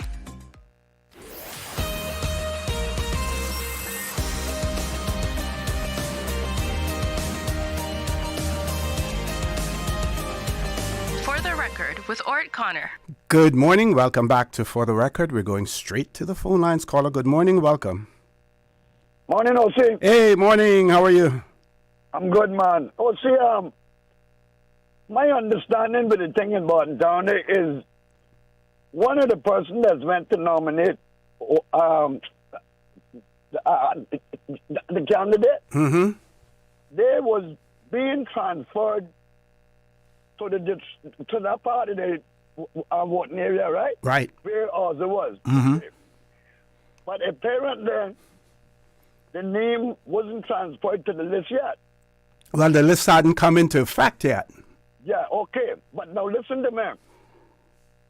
I know, in my understanding, I know this for a fact. When I ran for the last election, I carried my oldest daughter to nominate me and somebody else. And when we went in there, that they pulled up the list, the officer there told me, say, Mr. Elvis, your daughter can vote for you, but she can't nominate you because she only been transferred to Cayman Rock for 3 months.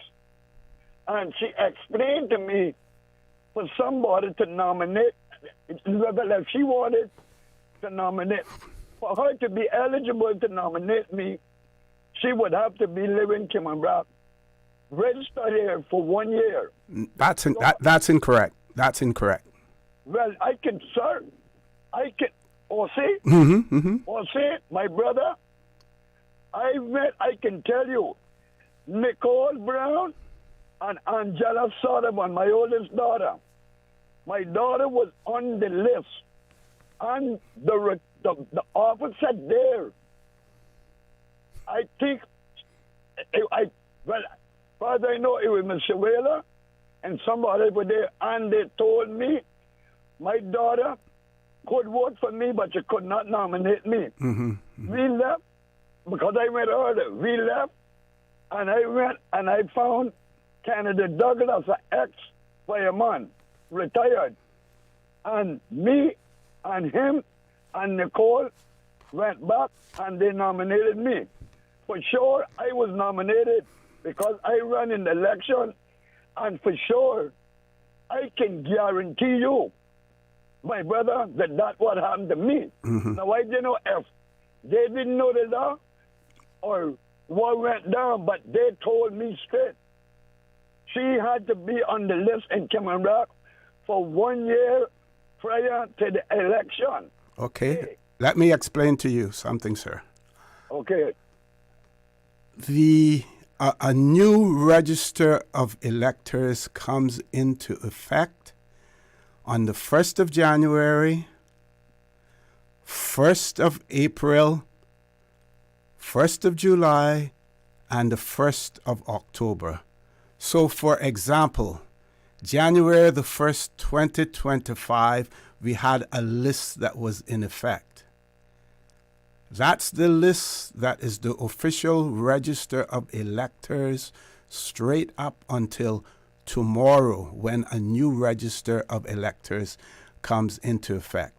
So as long as your daughter's name was on that list that returning officer had in front of them, That was all that was necessary for that person, for your daughter, to have nominated you. If they told you otherwise in terms of the person had to be resident in Cayman Brac and Little Cayman for 1 year, that is factually incorrect. I can say that publicly without any fear of successful contradiction. Well, but OC, let me tell you something. The voters list got a time that your name go on the date and the time, right? Well, it has a date and a date when it comes into effect. Okay, well, I can check that up because I know my daughter was on that list. I can check it up. But I know that would. Oh, see, now listen to me now, you know. We were in Cayman Brac, you know. And that was me. That was me. You understand? So it might just been a Sunday that they tried on me. But my friend, I can tell you what went down. I can tell you what went down because I believe one of the reasons that they were kind of kicked up in me too, you know, because I carried my money. I carried my money like 75 $1 bills, $5 bills, $10 bills. You know, I wouldn't be decent like I bought FTR, Crips on. You know me. You know. Well, that would have done me, my brother. Like I said, I know what went down because I was in the last election, right? And I running my mouth. All right, I'll see you. Have a nice day. Bye. Thank you. Thank you very much, caller. Thank you. Okay, this WhatsApp that I'm going to read here now will tie into what I'm going to say later. This person has written, it says, it seems to be an election office problem and everyone involved in this process should be held accountable, talking about the Mr. Osborne Borden situation. We, the electors, should not be the ones to pay for the errors of the candidates or the elections office. Fire them, I say. I say to that writer, we all are human. We all make mistakes. And when you have a situation where you have one area where all of the nominations are taking place, it can be confusing. I am not sure of the experience, the amount of experience that the registering officer or assistant registering officer in this case has under their belt, but you know, it can happen. I'll give you a real life situation when I was deputy supervisor of elections and Mr. Colonel Gomez and Mr. Colford Scott were, Mr. Scott was also a deputy returning officer and Mr. Gomez was a returning officer. There was a lady in West Bay, right? Very prominent family in West Bay whose name was inadvertently removed from the register of electors at one election. Inadvertently removed, and she went to vote and they could not find her name on the register of electors. We looked at the law, consulted to see if there was any way possible for us to be able to have that lady vote because she had been duly registered, but for some reason her name had been omitted from the register of electors. Mr. Gomez, Mr. Scott, and I went to that lady's house, sat down, listened to her and her husband. We explained to them, and while we regretted what had taken place, there was absolutely nothing in the law that allowed us to allow her to vote. For example, there was a section in the law that speaks to the fact that if someone has impersonated you and voted in your name, for some reason able to vote in your name, and you go to vote and you have been able to produce all of the necessary identification and documentation showing that you are the rightful person, then you are allowed to vote. We couldn't even use that part of it. And we sat there probably for half an hour, 45 minutes, maybe an hour, talking with that family, saying how much we regretted it, but unfortunately, there nothing that we could do. Now, her candidate won at the end of the day, but that didn't mitigate the fact that she had been denied her constitutional and rightful opportunity to vote. And we took responsibility for it. We had to take responsibility for it, even though neither of us had anything to do with it. But for some reason, some glitch in terms of removing when you're going through that revision period and stuff like that, it occurred. We owned it. So, at the end of the day, we didn't expect to be fired, because of it, or should the governor had fired all of us, as a result of that? No, it's an error. And that is why we have laws, and that is why provisions are made in our law. Now, some may argue and say that this is something that should be resolved before people go to the polls rather than being resolved after the results of the elections come out, because whether or not the person wins is immaterial. Could still have impact on, other impacts as well. So one may argue, should this litigation take place before? But to say that we should fire everyone because of this, no, that is not the answer to it at all. That is not the answer to it. And, like we pointed out earlier, the writers pointed out, there's nothing in the act that allows the supervisor of elections to disqualify the person as being nominated at this point in time. So on the previous caller, when I was explaining to one of the callers about the registering officer and the deputy or assistant registering officer, they call actually assistant registering officers. The registering officer, there are certain things that individual positions are charged with. For example, registering officers charged with registering all those persons who put themselves forward to be registered as electors. Failure to do that has sanctions, comes with sanctions.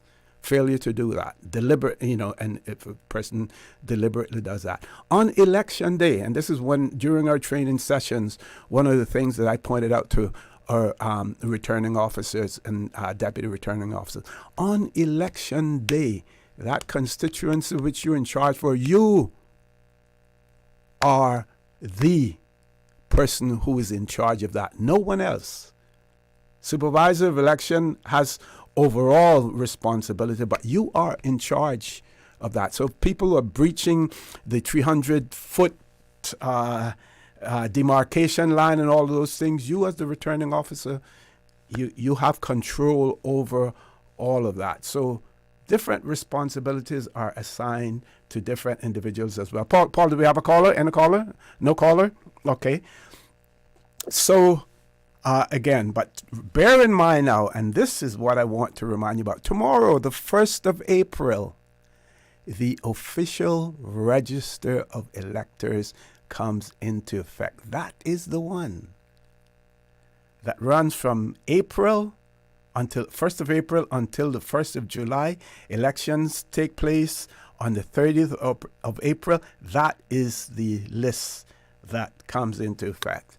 Okay, we're going to take our last commercial break. If no callers, I'm going to refer you to the Elections Office website and some of the things that the Elections Office is reminding you about, marking your ballot paper as well. Don't change that dial. Please stay tuned. For the record, we'll be back shortly.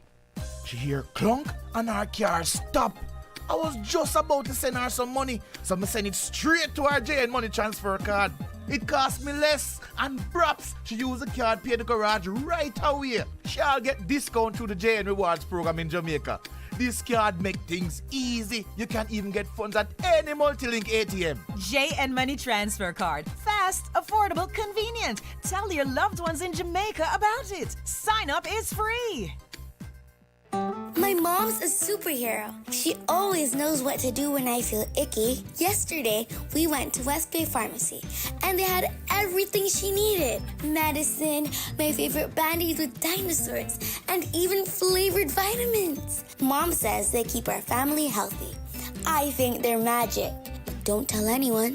I think superheroes shop at West Bay Pharmacy. West Bay Pharmacy, where the superheroes shop. West Bay Pharmacy and Centennial Towers. Convenient quality care is just around the corner.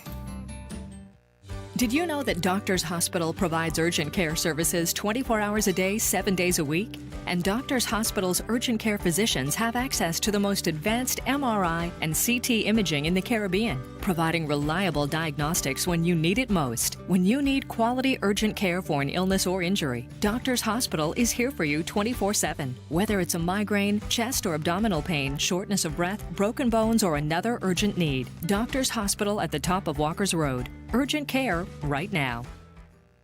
At Kirk's Home Center, we can make your life much better. We got it all together. We got a great deal in store for you. From cookware to stereos, from power tools to plumbing supplies. Yeah, we got the best goods with the best price and a service to make you smile. Kirk's Home Center. Got a great deal in store for you.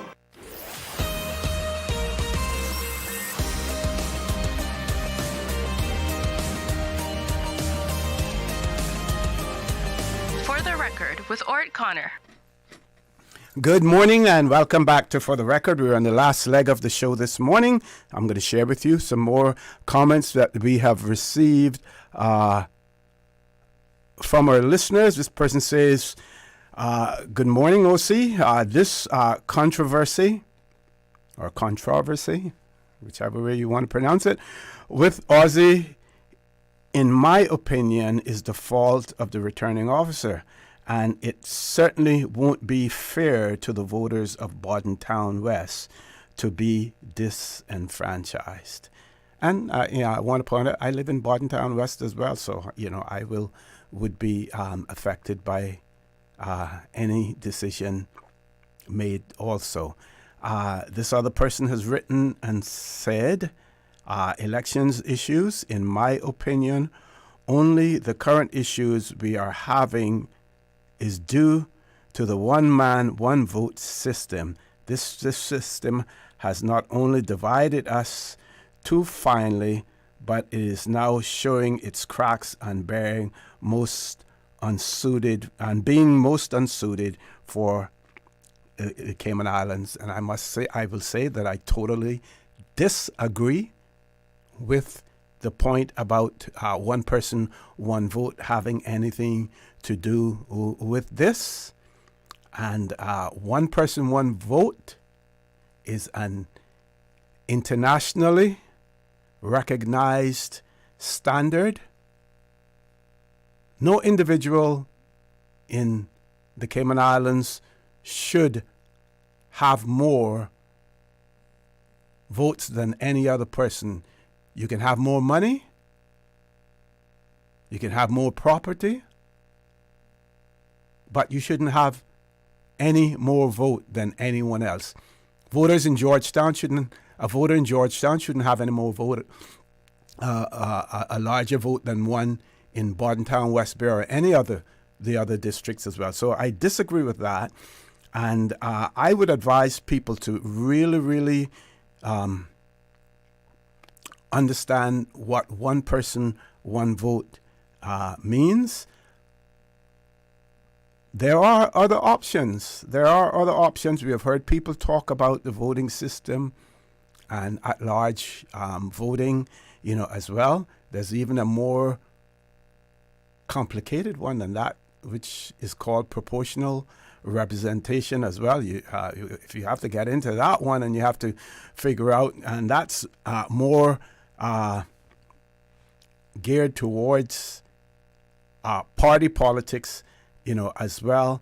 But, if you have a personal gripe against one person, one vote, don't blame that for some of the issues that we're having. Bear in mind, we are all humans at the end of the day. And while we may have multi-tiered ways of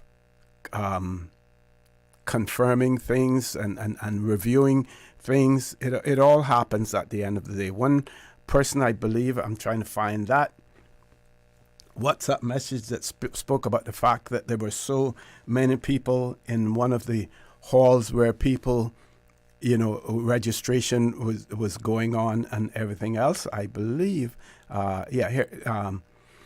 person wrote and said, I agree we all make mistakes, but I saw a hall filled with election personnel and candidates. People of this country should not be the ones to pay for the mistakes of persons involved. And then they go on to point out that Mr. Gomez, Mr. Scott, myself, and our crew were exceptional during election times. And we had our challenges, at times, as well. I was faced when I was a returning officer for West Bay, faced with a situation where I had over 100 postal ballots handed in to me by one individual. Unfortunately, the law didn't make sufficient provisions about postal ballots and how they were to be handled and how they were to be returned. So, but the next election, I bet you it was all taken care of, at that point in time. We continue to evolve here in the Cayman Islands. What we can always say is that there has always been a peaceful transfer of power in the Cayman Islands, despite sometimes what people call the horse trading and the turtle meat cooking. And that adds a little bit of humor. The turtle meat part of it adds a little bit of humor to our electoral process, as well. So please, folks, stay positive about the process. I am sure, since we live in a common law jurisdiction, that there are precedent-setting cases that will help if and when this situation is brought to the court's attention to be resolved. I'm sure that there are many precedent-setting situations that will be referred to by lawyers as to, what should obtain at the end of the day. Personally, I don't believe that it is going to have a significant impact because there were others who were there and available to witness that nomination paper or to nominate the individual without it being a process. So, meanwhile, okay, I'm told I got a WhatsApp message. Let's go to the WhatsApp message before we go to the supervisor of elections. This person says, good morning, OCI Wood in West Bay, and the returning officer for our constituency made sure the nominations were from that constituency. Yeah, and I would say, and that they were on the register of electors that they were obligated to use at that point in time, which is the register of electors that came into effect on the 1st of January 2025 and expires on the 31st, new list coming into effect on the 1st of April, tomorrow, the 1st of April. So, some of the frequently asked questions that the elections office, supervisor of election, is looking into, and I would say doing a fantastic job considering the circumstances and the amount of pressures that he and his staff are facing. How do I mark my ballot? And the answer is you should mark using an X to the right of your chosen candidate's name. For the referendum question, you should mark X to the right of your chosen answer. That is yes or no. So you got to the right of the question, you have yes or no, and you put an X. Some laws refer to it as a cross, and you put that, in there as well. Do you know how to complete your ballot? When voting, mark an X to the right of your chosen candidate's name. For the referendum, mark an X next to your selected answer, yes or no. Every vote matters. Any other questions? Frequently asked questions. That's the one for the day. And to remind you that there are, I think it was up here someplace. I got to find it. There are, how many days left? Okay, it was up here before. Can't find it now. Any callers on hold, Paul? Not. We have a WhatsApp message. Audio? Oh, another WhatsApp message. Here we go. Okay, yeah. This person says that they listened to the discussion, came in late, don't quite understand what is the issue. Please explain. Okay, the issue had to, and I trust this is the one, the issue that we were talking about had to do with whether or not the fact that Mr. Osborne Borden was one of the nominators was not a registered elector in that constituency at the time of the nomination invalidates his nomination. And I will read this again for that listeners' benefit and possibly for any others. This person says, has written and said, is Oz's nomination really valid? Despite his efforts to assure voters that he has been duly nominated, the saga of the flawed nomination of Osborne Vendris Borden for Borden Town West is far from over. Following the issuance of a statement by the Elections Office on Saturday, the 22nd of March, with a caption that stated, quote, Osborne Borden remains candidate for Borden Town West, close of quote, Ozzy issued his own statement claiming that, and I quote, the Elections Office has advised that my nomination is valid, and the Supervisor of Elections has issued a statement confirming that fact. But, and this is what the writer writes, but Ozzy's statement is a real stretch. The Elections Office did not say that his nomination is valid, not at all. All that the Elections Office actually said is that the Supervisor of Elections has no authority under the Elections Act to disqualify a candidate because of a flawed nomination. The question of whether Ozzy's nomination is valid still remains very much a live issue and open to challenge in the Grand Court, either before the elections or afterwards. The question is whether Osborne Vendris Borden has been duly nominated as a candidate in Borden Town West. Given the undeniable fact that one of Ozzy's two nominators was not registered in Borden Town West at the time she nominated him, it seems beyond doubt that he has not been duly nominated, as he has not been duly nominated. That means that he is not a legitimate candidate, and only a candidate can lawfully contest an election. And then it goes on. So that was basically the issue there, at the end of the day. Let's see if we have any more here. This person written and said, we are supposed to abide by the law, then everyone else should have to do so as well. If I made a mistake filling in my application for a passport and it went to the office and it was discovered, I'm sure a passport would not be issued. Therefore, what is good for the goose is good for the gander. Well, let's take this a stretch further. If you fill out your application and made a mistake, passport office would contact you and say, this isn't acceptable because you have made such and such a mistake. You need to correct it, as well, and give you that opportunity to then resubmit it. So there are ways to correct things. In this particular case, the way to correct it is not by the supervisor of elections. The supervisor of elections has no way of correcting it. Had it been discovered early enough for that to be done, I'm sure that the supervisor of elections would have done so.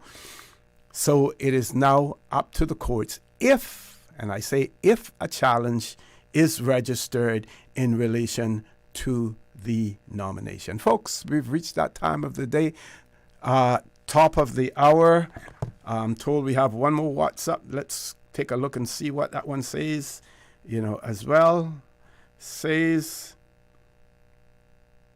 this person has written and said, good morning, good day, OC. As for Ozzy, I am only too sorry that I do not live in the area because he would have my vote. Well, if his is turned down, then we had a constituent from West Bay nominating a friend from Red Bay. That's interesting. I just read what the person has said. Not sure whether or not that is factual. Person would need to elaborate on that as well.